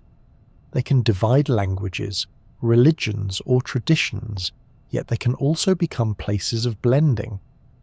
Borderlands often develop hybrid identities, part this, part that, and uniquely their own. Food in border towns often fuses ingredients from both sides. Music, markets, and dialect spill across boundaries, creating cultures that are neither one nor the other, but something in between. Far from being just barriers, borders often turn into zones of creativity and exchange. Not all borders are visible. Maritime boundaries stretch far out into seas, determining fishing rights and undersea resource claims. Airspace is invisible but tightly regulated, a border drawn above our heads. Even cyberspace has boundaries of sorts, with jurisdictions determining which data flows where and who has access to what. Geography is as much about these unseen borders as the ones marked by fences or rivers. Borders can also be times as well as spaces. Crossing from one side to another may mean changing the clock, stepping into a different time zone. It is a reminder that geography shapes not only where we are, but also when we are. For someone living near the line between two zones, work may start in one time and end in another, a quiet reminder of how arbitrary yet influential these divisions can be. Consider a border town at night. The streets are calm, but lights glow on either side of a river. Trucks roll slowly across a bridge, their cargo checked by officials before continuing onward. A train passes, pausing briefly before moving into the next country. Small shops serve workers on both sides, offering goods priced in two currencies. For residents, this rhythm is ordinary, a lullaby of bureaucracy and exchange. For outsiders, it is a geography lesson come to life. Lines on a map expressed in cues, stamps, and the gentle hum of logistics. Governance, too, is a geography of its own. Local, regional, and national governments overlap like layers of a map, each responsible for different scales of life. A village council manages irrigation channels, a regional authority organises transport, and a national government sets trade policy. Sometimes these layers harmonise, other times they conflict. The geography of governance is one of negotiation, with scales of power overlapping and intersecting in complex patterns. Borders may look rigid, but they are constantly in motion. Treaties redraw them, rivers shift course, walls rise and fall, and political unions dissolve or form anew. The lines may seem permanent when printed on a map, yet they are some of the most dynamic features of human geography. They reflect both stability and change, both division and unity. In the end, borders are reminders of the human desire to organise space. Some lines are practical, some are symbolic, and many are contested. Yet across them, life continues. Markets open, children go to school, and families gather for meals. The lights of a border town at night do not reveal tension or division so much as continuity, the steady flow of people and goods, the quiet reassurance that even in divided spaces life finds its rhythm. Geography here is not only about separation but also about connection, a gentle reminder that lines on maps shape the world, but people shape how those lines are lived. Every landscape is also a memory. What we see on the surface, the fields, streets, rivers and buildings, is only the most recent layer of a story that has been told and retold for centuries. Geography does not erase what came before. It covers, adapts, and reshapes it, much like writing a new line over an old manuscript. Historians sometimes call such traces a palimpsest, where old words can still be seen beneath the new. In the same way, places hold on to their histories, even when people try to rename or rebuild them. Historical maps offer one of the clearest windows into this layering. A map of medieval Europe, for example, looks strikingly different from a modern atlas, yet many of the same routes, rivers and towns persist. The Roman road network, laid out more than 2,000 years ago, still guides highways across parts of Britain, France and Italy. Cities like Istanbul, once Constantinople, and before that Byzantium, carry names like geological strata, each layer reflecting a different era of rulers, faiths, and languages. To walk through them today is to feel time compressed. Modern storefronts glowing beside ancient walls, traffic flowing past stones carved by long-vanished hands. Place names themselves are quiet memorials. Some survive intact from the deep past, like river names across Europe, Thames, Rhine, Danube, which predate even Roman settlement. Others are renamed to reflect new power, identity or aspiration. St. Petersburg became Petrograd, then Leningrad, and back again to St. Petersburg, each shift recording a change in political winds. Colonial histories also left deep marks. Cities like Mumbai and Chennai carried English versions, Bombay and Madras, for centuries before reclaiming their older names. The name on a signpost may look permanent, but it often conceals centuries of change, reminding us that identity is never fixed. Physical landscapes hold memory in subtler ways. Battlefields remain fields, but monuments and markers remind visitors of the events once fought there. Terraces carved into Andean slopes record generations of farming innovation, even when some lie unused. Abandoned mines, overgrown railway lines or ruined castles all persist as ghosts in the land, shaping how people imagine their past. In rural England, ridge and furrow patterns from medieval ploughing still ripple beneath modern grasslands, a green wave frozen in time. The land itself remembers, even if the people have long since forgotten. Urban landscapes show this layering most vividly. Walk through the streets of Rome and you find a living museum. Aqueducts and amphitheatres interwoven with Baroque fountains, Renaissance palaces, and modern cafes. In Jerusalem, sacred sites from multiple religions stand side by side, each built upon earlier foundations, each bearing witness to centuries of belief and conflict. Cities rarely wipe their slates clean. Instead, they write new chapters on top of old, turning architecture into a dialogue across time. Even infrastructure tells stories. Old railway stations may still serve trains, but the design reflects another century's needs. Canals that once carried coal now carry narrow boats for leisure. Bridges designed for horses and carts now bear cars and lorries, their stones still firm under the weight of new ages. Continuity and change meet on every journey. To cross a bridge is not just to cross a river, but to step into the imagination of those who built it, long before your own footsteps touch the stone. Sometimes landscapes of memory hold pain as well as pride. Sites of disaster or conflict become memorial grounds where geography itself is transformed into a place of reflection. Hiroshima's Peace Park, the battlefields of Normandy, or the scarred terrain around Chernobyl all bear witness to human history, both tragic and transformative. Geography in these places is not neutral. It becomes a keeper of memory, insisting that the past remain present. The layering of history also appears in more everyday places. A market square may look like a simple place to buy fruit or bread, yet it might have been the same square where medieval fairs were once held, or where proclamations were announced centuries earlier. The cobblestones beneath a cafe terrace might have carried carts of grain, soldiers on horseback, or ceremonial parades. Everyday routines take place on a stage that has been used for generations, often without most people realizing it. Memory in landscapes is not only physical, but also cultural. Folklore and story keep place alive long after physical traces vanish. A hill may be remembered as the site of a battle, even if no ruins remain. A forest may be tied to a myth, a river to a tale of love or loss.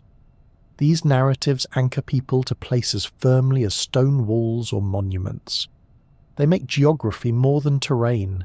They make it meaning. Continuity and change are the twin threads woven through these landscapes. Cities expand, rivers shift course, forests grow or recede, but memory lingers.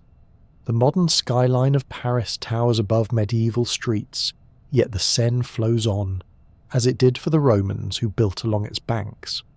The Great Wall of China winds across mountains that have shifted with earthquakes and weather, yet still stand guard as testimony to centuries of human effort. The present is never separate from the past. It is layered upon it as fresh ink layered upon parchment. At night, a border town may glow with quiet lights, its warehouses and checkpoints humming softly. To an outsider, it might look like nothing more than an ordinary cluster of streets. But to those who live there, the line that runs through the town carries centuries of treaties, conflicts and migrations. The quiet logistics of the night shift are part of a story that began long before and will continue long after. Geography ensures that memory is never entirely lost. It is carried in names, in patterns, in stones and in soil. Landscapes of memory remind us that to look at the present is also to glimpse the past. Every road, field and building is part of a palimpsest, layered with the choices of those who came before. Continuity offers stability. Change offers renewal. Together they create a geography that is both map and memory, guiding not only where we live but also how we remember. Conservation is, at its heart, a geography of care, It is the recognition that landscapes are not just resources but also homes for people, for animals, for plants, and for the countless small organisms that knit ecosystems together.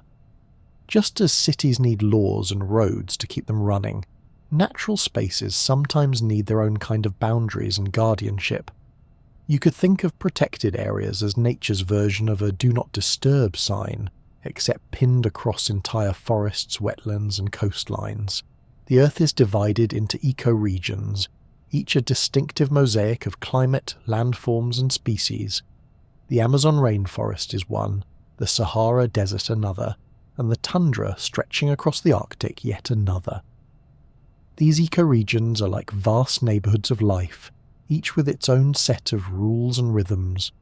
Some brim with biodiversity, like coral reefs or tropical rainforests, while others, though sparse, still play crucial roles, like dry deserts that regulate planetary heat or polar regions that influence global climate. Conservation efforts often focus on protecting representatives of each ecoregion so that the planet's full variety of life is preserved, not just the most spectacular or charismatic parts.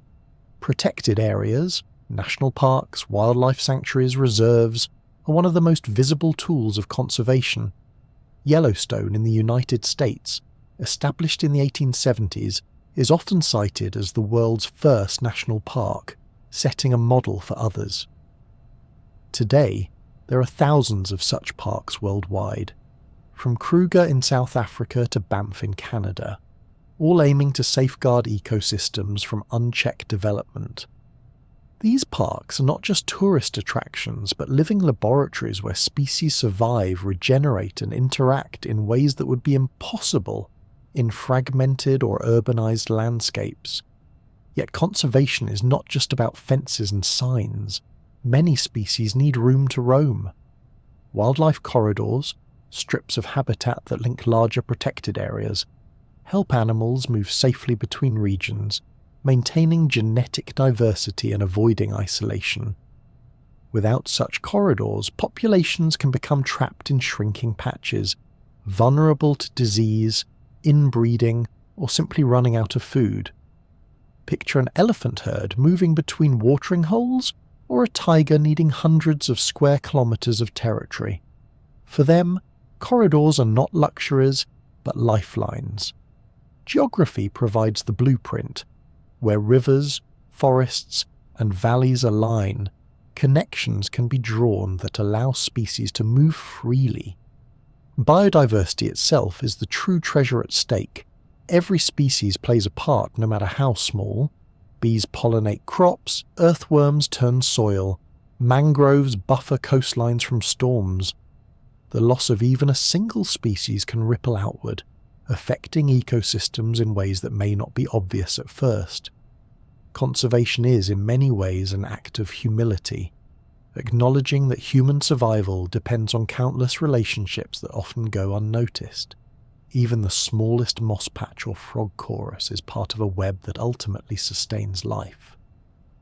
Humour can soften the seriousness of conservation, and perhaps it is worth saying that even forests need do not disturb signs. Leave them unchecked, and chainsaws, roads, or grazing might wander in. Those signs, whether literal or legal, create breathing space for ecosystems. They remind us that not every patch of land must be optimized for crops, cities, or industry. Some places are valuable simply because they exist, alive with the quiet work of nature. Restoration is another side of conservation, where damaged landscapes are healed. Wetlands drained for farming can be reflooded, allowing migratory birds to return. Former quarries and mines can be replanted, transforming scars into meadows. Forests cleared by logging can be reforested, though often with patience as trees take time to mature. Restoration acknowledges that mistakes can be mended, even if not perfectly. It is a hopeful practice, turning attention from loss to possibility. Community stewardship is often the most effective form of conservation. When local people feel ownership and benefit from preserving landscapes, protection is stronger. Indigenous groups, for example, have managed forests, savannas and rivers sustainably for centuries.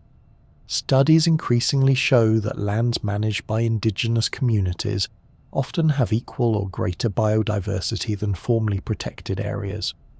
Conservation, then, is not just about distant rules but about lived relationships between people and place. A village that depends on a forest for water, fruit and medicinal plants has every reason to safeguard it, ensuring that future generations inherit the same gifts. The geography of conservation is also political. Some areas are fiercely contested. Should a river valley become a dam for electricity, or remain free-flowing for salmon? Should savanna land be reserved for wildlife tourism, or converted to crops for food security? Choices reflect priorities, and no solution satisfies everyone. Yet geography helps clarify trade-offs. Fertile soil cannot be replaced elsewhere, while a lost wetland cannot be fully recreated once drained. Maps become moral tools, showing what is at stake. Conservation also stretches into the ocean. Marine protected areas guard coral reefs, seagrass beds, and fisheries. These zones are harder to enforce than terrestrial parks, given the vastness of seas, but they are just as vital.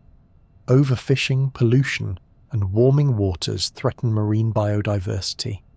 Yet careful stewardship allows ecosystems to recover. Fish stocks rebound when no fishing zones are respected. Reefs regain colour when pressures ease. The ocean may look empty from the surface, but beneath lies a living library of biodiversity that demands care. Sometimes conservation reveals itself in small, tender gestures.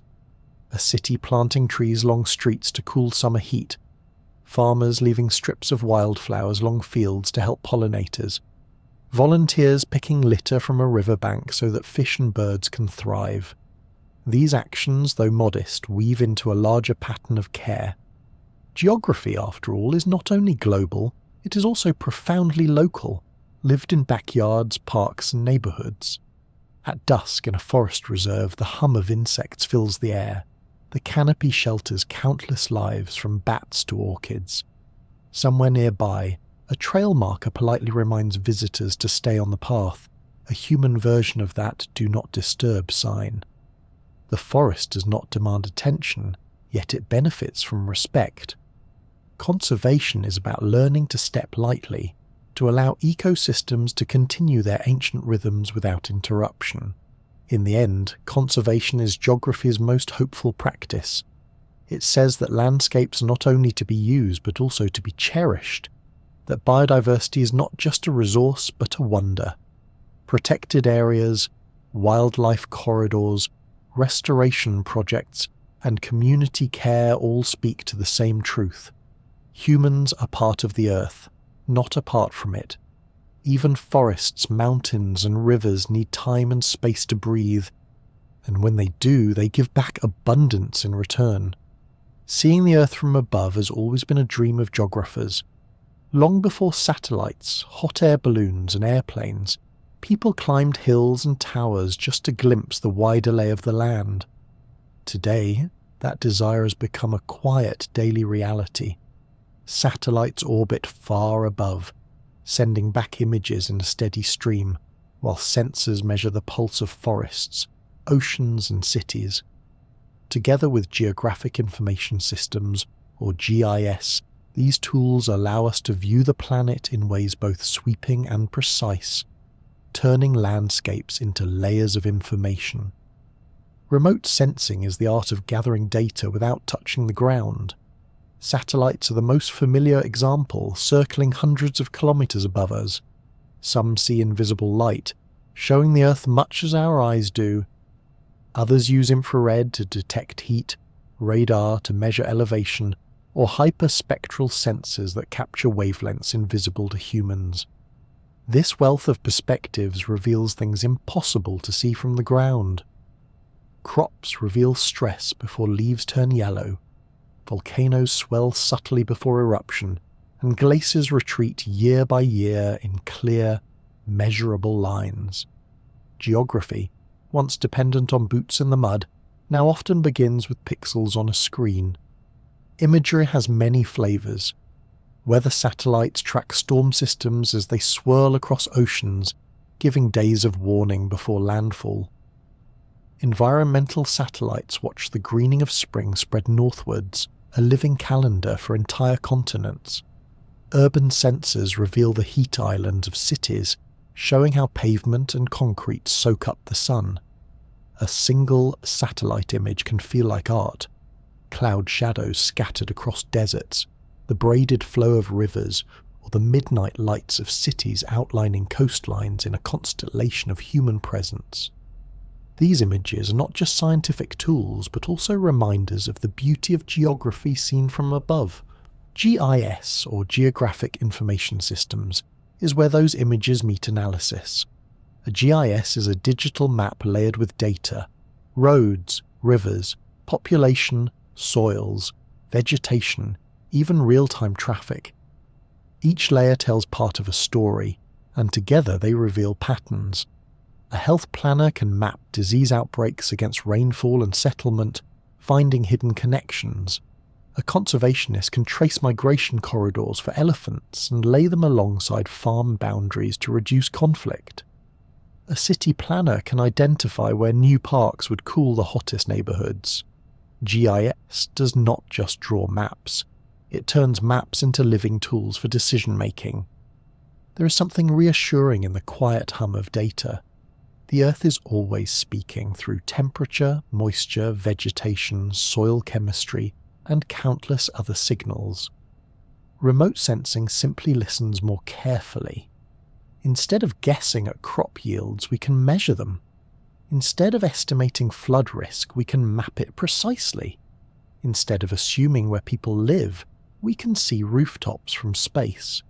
Geography becomes not only descriptive but predictive, offering insights that help societies prepare for what lies ahead.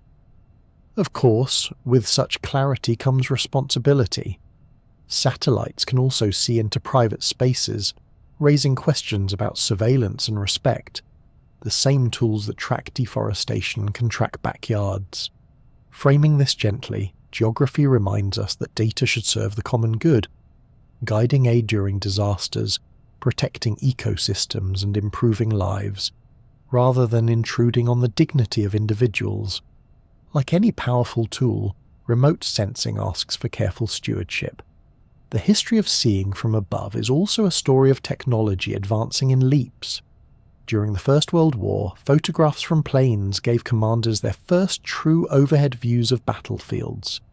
In the mid-20th century, the first weather satellites offered grainy black and white images of cloud patterns, a revolution at the time.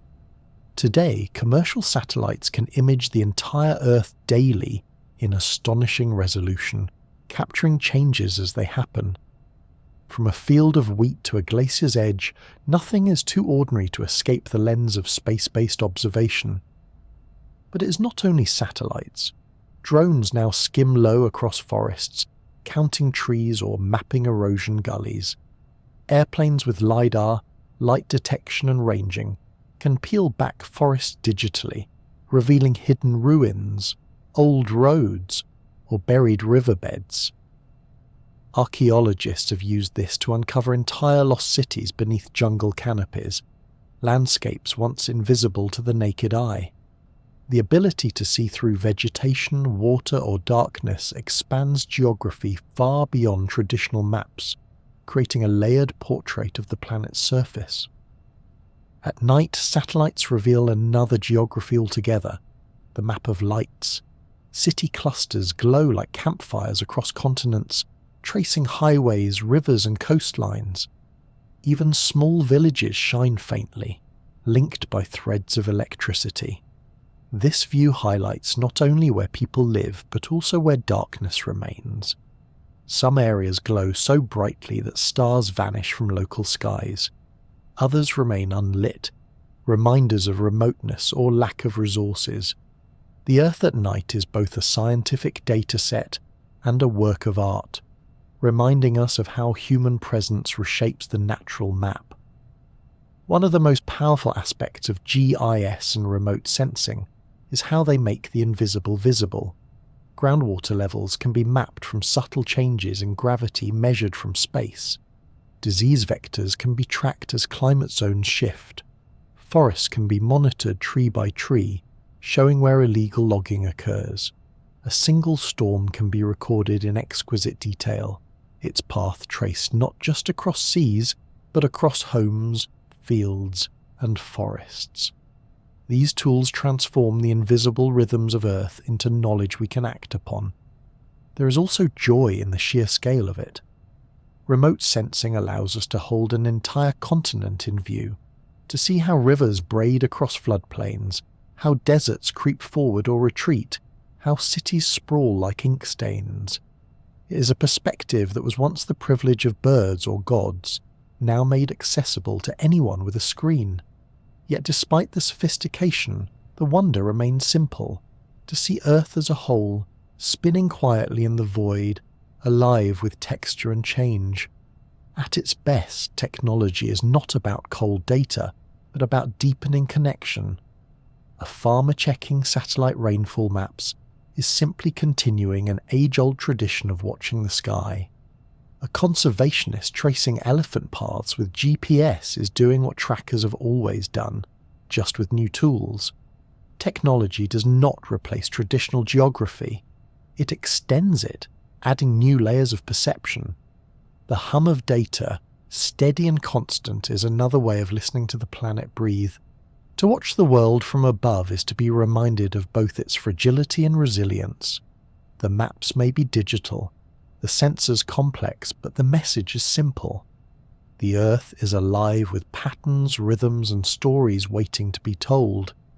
Remote sensing and GIS give us the means to see those stories more clearly, to honour them, and to use them wisely. In the end, geography from above is still about life below. Fields, rivers, towns, forests, all viewed with new eyes, but carrying the same timeless meaning. Consider the Nile Valley, one of the world's most enduring geographic stages. It begins not with cities or pyramids, but with the river itself, a ribbon of life threading through deserts.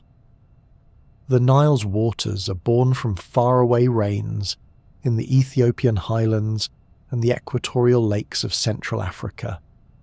Two great tributaries, the White Nile and the Blue Nile, merge at Khartoum, and together they flow northward across Sudan and Egypt, a journey of thousands of kilometers. On either side lies a desert of stark beauty and silence, but along the riverbank spreads a narrow band of green, a living corridor that has sustained civilizations for millennia. The physical geography is stark yet generous. Annual floods once spread rich silt across fields, creating a natural rhythm of fertility. Without the river, the Sahara would dominate. With it, the land becomes one of the most productive strips on Earth. The Nile Delta, where the river meets the Mediterranean, fans into a maze of channels and wetlands. Here, the soil is deep, the water plentiful, and human settlement dense. The river is not only a source of irrigation, but also a transport corridor, a pathway through what would otherwise be impassable desert. Geography provides both constraint and gift, offering abundance in a narrow line surrounded by scarcity. Human layers build upon this base. Ancient Egyptians crafted their entire culture around the Nile's pulse. Temples and cities rose along its banks, monuments aligned with the river's steady flow. Agricultural calendars were built around floods, planting and harvests. Even belief systems reflected geography. The Nile was a sacred artery, linking gods, pharaohs, and people in a cycle of renewal. Later empires, Greek, Roman, Arab, Ottoman, and British, all understood the river's centrality. Whoever controlled the Nile controlled food, trade, and power. Modern life remains equally bound to its waters. Cairo, one of the largest cities in Africa, stretches along the river with bridges arching across to connect districts. feluccas, the traditional wooden sailing boats, glide past towering apartment blocks and glass towers. Farmers still irrigate fields much as their ancestors did, though pumps and canals now replace the old flood rhythms. The Nile is a workplace, a highway, and a cultural symbol all at once. Songs, poems, and paintings celebrate it as the heart of Egypt. But with this deep dependence come challenges. The Aswan High Dam, completed in the 1960s, reshaped the river entirely. It tamed the floods, allowing controlled irrigation and generating hydroelectricity. Yet the dam also trapped sediment, reducing the natural renewal of soils downstream. Fisheries in the Mediterranean declined as nutrient-rich silt no longer reached the sea. Communities were displaced when the vast reservoir, Lake Nasser, flooded valleys upstream. Geography was engineered to suit modern needs, but every gain carried a loss. Population growth adds another layer of strain. Egypt's tens of millions of people cluster tightly along the Nile corridor, one of the most densely settled strips of land in the world. Fields once sufficient to feed the population are now pressed to their limits, with more land converted for housing each year. Urban sprawl nibbles at fertile soil, while demand for water grows ever greater. The desert offers little relief, and desalination is expensive. Geography dictates that the Nile is not just a river, but the nation's lifeline, carrying water that is fought over as demand rises. Upstream, the challenges multiply. Countries along the Blue Nile and White Nile also depend on its flow, and projects like Ethiopia's Grand Renaissance Dam have stirred both hope and tension. For Ethiopia, the dam promises energy and development. For downstream nations, it raises fears of reduced water during critical periods. Geography thus becomes political, with international negotiations attempting to balance rights, needs, and fears. A river that once united civilizations now also demands diplomacy to ensure cooperation. Climate change adds further uncertainty. Shifts in rainfall patterns across the tropics and highlands ripple downstream, affecting river volume. Extreme heat threatens crops, while sea level rise endangers the Nile Delta, where millions live and farm. Saline intrusion from the Mediterranean is already creeping into fertile soils, making agriculture more difficult. Geography here is dynamic, not static, reminding us that even landscapes with thousands of years of continuity are still vulnerable to change. Yet alongside these challenges are triumphs, often small but meaningful. Farmers adopt drip irrigation, conserving precious water. Urban gardens rise on rooftops in Cairo, reducing pressure on rural land. Conservation projects in the delta aim to protect wetlands that shelter both birds and fisheries. Communities displaced by dams have built new livelihoods, adjusting with resilience that mirrors the river's own adaptability.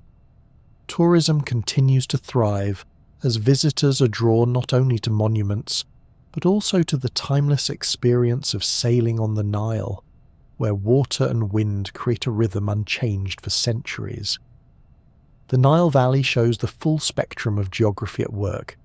Its physical base, river, floodplain, desert, sets the stage. Human layers, agriculture, cities, culture build upon it. Current challenges, population, politics, climate, press against limits. Yet resilience, adaptation, and cooperation offer ways forward. Geography is never just one thing.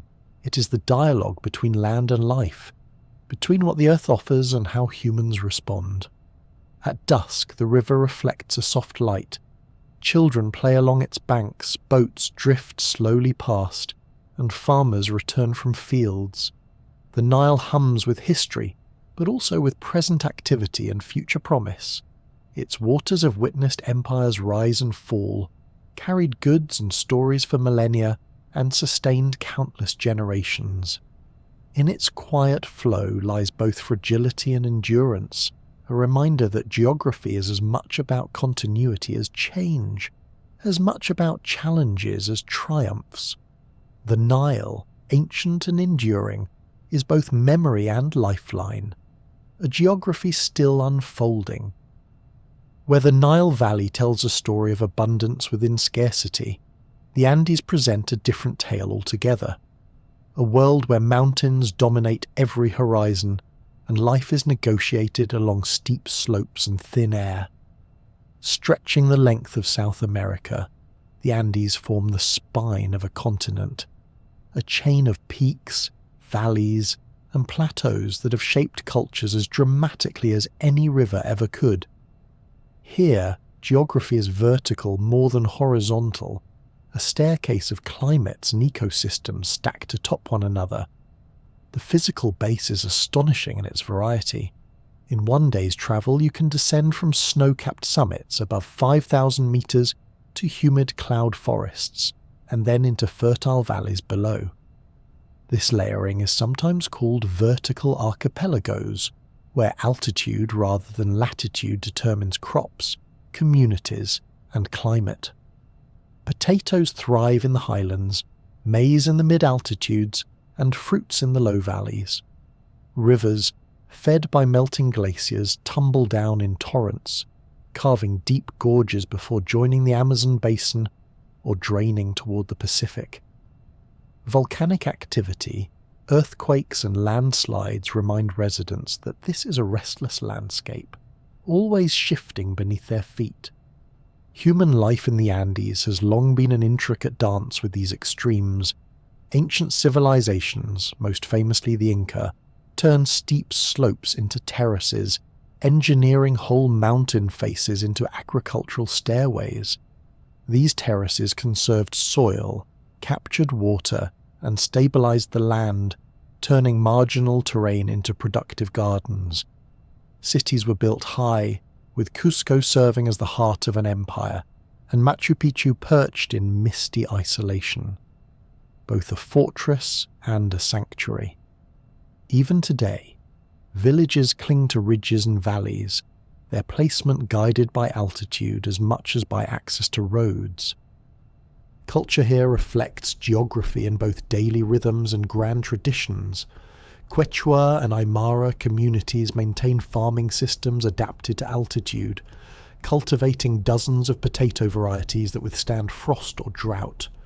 Festivals honor mountains as sacred beings, apus, guardians of water and fertility. The thin air at high elevations influences even movement and work, slowing steps but sharpening endurance. Textiles, music and rituals all carry mountain motifs, patterns echoing peaks and valleys.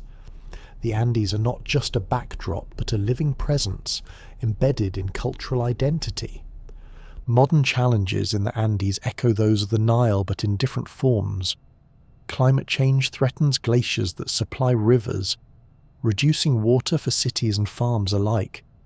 Rapid urbanization has created sprawling capitals such as La Paz, Quito and Lima, where infrastructure strains against steep terrain and swelling populations. Mining, a major economic force in countries like Peru, Chile and Bolivia, carves into mountains that hold copper, silver and lithium. These resources bring revenue but also tension, as environmental costs weigh against economic gains. Geography provides wealth, but it demands careful negotiation. Migration also reshapes the Andean map. Many rural residents move to cities for work, leaving behind terraces that fall into disuse. Urban neighborhoods expand precariously along hillsides, vulnerable to landslides or floods. Yet there is resilience too. Urban farming initiatives sprout in high-altitude cities, drawing on ancestral knowledge to feed modern populations. Just as the Inca once adapted to mountains, today's residents continue to adjust, blending tradition and innovation. Comparing the Andes to the Nile highlights both contrast and continuity. The Nile concentrates life along a single ribbon of water through desert, while the Andes scatter life vertically across stacked ecosystems. One thrives on the regular pulse of a river, the other on the varied offerings of altitude. Both have ancient civilizations etched into their landscapes, both face modern challenges of population and climate, and both reveal resilience in the ways people adapt to geographic constraints. Geography may differ, but the human impulse to make a home, cultivate land and celebrate place is universal. At night in the Andes, the scene is different from the Nile's quiet riverbanks. Here, villages glow faintly on terraces, their lights scattered like constellations across mountain slopes. In cities, traffic hums along winding roads, tracing lines of brightness up steep hillsides. The air is crisp, the stars brilliant, and the mountains loom dark and immense, silent witnesses to centuries of adaptation. The Andes remind us that geography is never one story but many, river and mountain, desert and plateau, all showing how land and life intertwine. The small triumphs are everywhere. A farmer coaxing potatoes from rocky soil, engineers piping water from glacial melt to thirsty cities, communities reviving terraces abandoned for decades, and cultural traditions kept alive in music, dance and language. Even amid challenges, the Andes offer proof that resilience is not just survival, but creativity, turning steepness into opportunity, thin air into endurance, and mountains into homes. Geography here is vertical, layered, and breathtaking, a counterpoint to the linear life of the Nile. Together they show the richness of the world's varied settings and how humans, no matter the challenge, find ways to adapt with ingenuity and grace. Geography can feel vast, continents, rivers, trade routes, and climates stretching far beyond imagination. Yet its quiet power is also felt in the smallest places, in the routines of daily life. The home itself is a geography, with rooms arranged around light, warmth, and shelter. Streets form patterns that shape how you walk to the shop, where you meet neighbours, and how children play. Even the placement of a window looking out onto a tree, a garden, or a busy road is a geographic choice with meaning. Think of the street you live on. Perhaps it curves gently, following an old stream now hidden underground. Or perhaps it runs straight, laid out by planners with rulers and maps. The materials of the buildings, stone, brick, wood, whisper stories of local geology, of quarries or forests that supplied what was near. The plants that grow along fences or sidewalks reflect climate zones, as well as the quiet labour of gardeners and city workers. Each step from door to corner carries layers of geography, physical, cultural and human all in one. Neighbourhoods too hold their own geographies. The corner shop or market is a node of exchange, much like the trading hubs of old caravan routes, just at a smaller scale.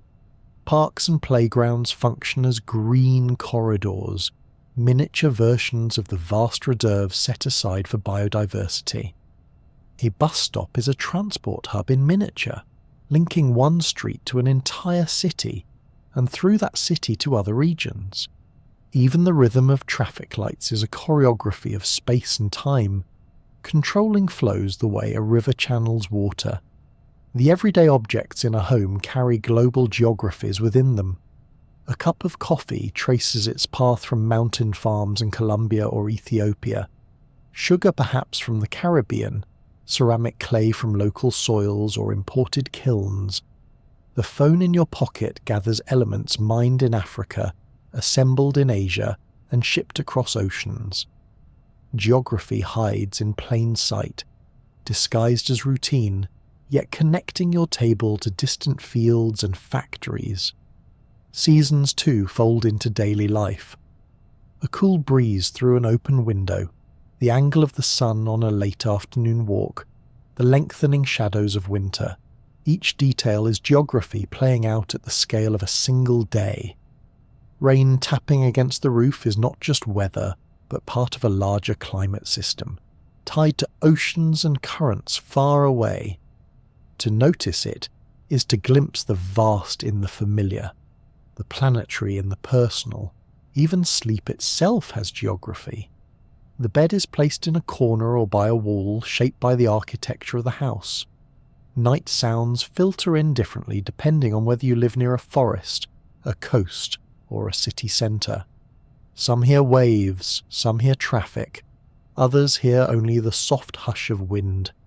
Each is a reminder that where we are grounds how we rest, how we dream, and how we wake. There is comfort in realizing that geography is not only maps of distant lands, but also the gentle arrangements of ordinary life. The sidewalk cracks filled with weeds, the bus route that bends through familiar corners, the way streetlights form glowing threads at night, all are part of the same field of study. Geography belongs not just to explorers and scholars, but to everyone who has ever stepped outside and noticed how a place feels. Take a moment to imagine your own small geography tonight. Perhaps a lamp glows in the corner, casting light across familiar furniture. Beyond the window, a street stretches under its own canopy of lamps or stars. Each element, light, space, shelter, is part of an invisible map that guides you through your routines. Geography at this scale does not ask for study or effort, only awareness. There is no need to draw conclusions, only to notice. The warmth of a blanket, the alignment of houses along a street, the scent of food cooking nearby, the sound of footsteps fading into night. Each is a geography of comfort and connection.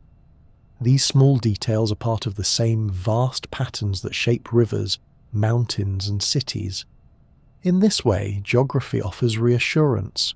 No matter how wide the world feels, its essence can be traced back to the spaces we know best, our homes, our neighbourhoods, our nightly routines. To notice geography in the everyday is to find continuity between the global and the intimate. It is a reminder that the world's grandest patterns are reflected in the quiet details of where we live. As you settle deeper into rest, you may find that geography is not distant or abstract, but always present, woven into the gentle fabric of ordinary life. It is in the way your room holds warmth, the way your street carries echoes, the way your neighbourhood breathes with its own rhythm. Geography is not only about where you are on the map, but about how place shapes experience, moment by moment, softly guiding you through the night. Geography, at its heart, is never far away. Over the course of this quiet journey, we've traced how water shapes deltas and rivers, how wind patterns move monsoons and currents, and how soil provides the foundation for food, settlement and memory. These three motifs, water, wind and soil, thread themselves through every map and every story. They are as present in a wide delta as they are in a single garden, as visible in a global climate pattern as in a patch of earth beneath a tree outside your window. It is reassuring to remember that the map is never finished. New lines are drawn, new flows begin, and places change while remaining themselves. Cities rise, forests shift, rivers carve new channels, yet geography patiently continues its quiet work. There is no hurry in these rhythms. Whether the change is fast or slow, the world's patterns unfold at their own pace, offering continuity and stability. In this sense, the study of geography is not just about facts, but about perspective. The comfort of knowing that while everything changes, there is always structure beneath. If your eyes close back at chapter 7, that's perfectly fine. Geography is patient. The rivers will still flow, the winds will still circle, the soil will still nurture, whether awake or asleep. Maps do not mind if you wander off halfway. They will be waiting when you return, quietly keeping their shape. As we draw this exploration to a close, it may help to hold on to a single image, something soft and restful. Imagine a quiet coastline at night, the tide lapping gently, a rhythm older than any city. Or picture a dimly lit street, the lamps glowing like patient stars as footsteps fade into silence. Perhaps instead a forest edge at dusk, where the last light catches leaves and the air carries the scent of earth. Each of these images, different yet familiar, is a reminder that place itself has its own way of offering rest. So thank you for listening, for allowing this slow walk through maps and meanings to accompany your evening. Wherever you are, whether by a coast, in a city, or far inland, the geography around you is always present, quietly shaping your routines and your dreams. May it bring not only knowledge but calm, a reminder that the world is vast yet always near, and as you drift into rest, know that the map keeps unfolding, softly, endlessly, with every breath of wind, every ripple of water, and every grain of soil beneath your feet.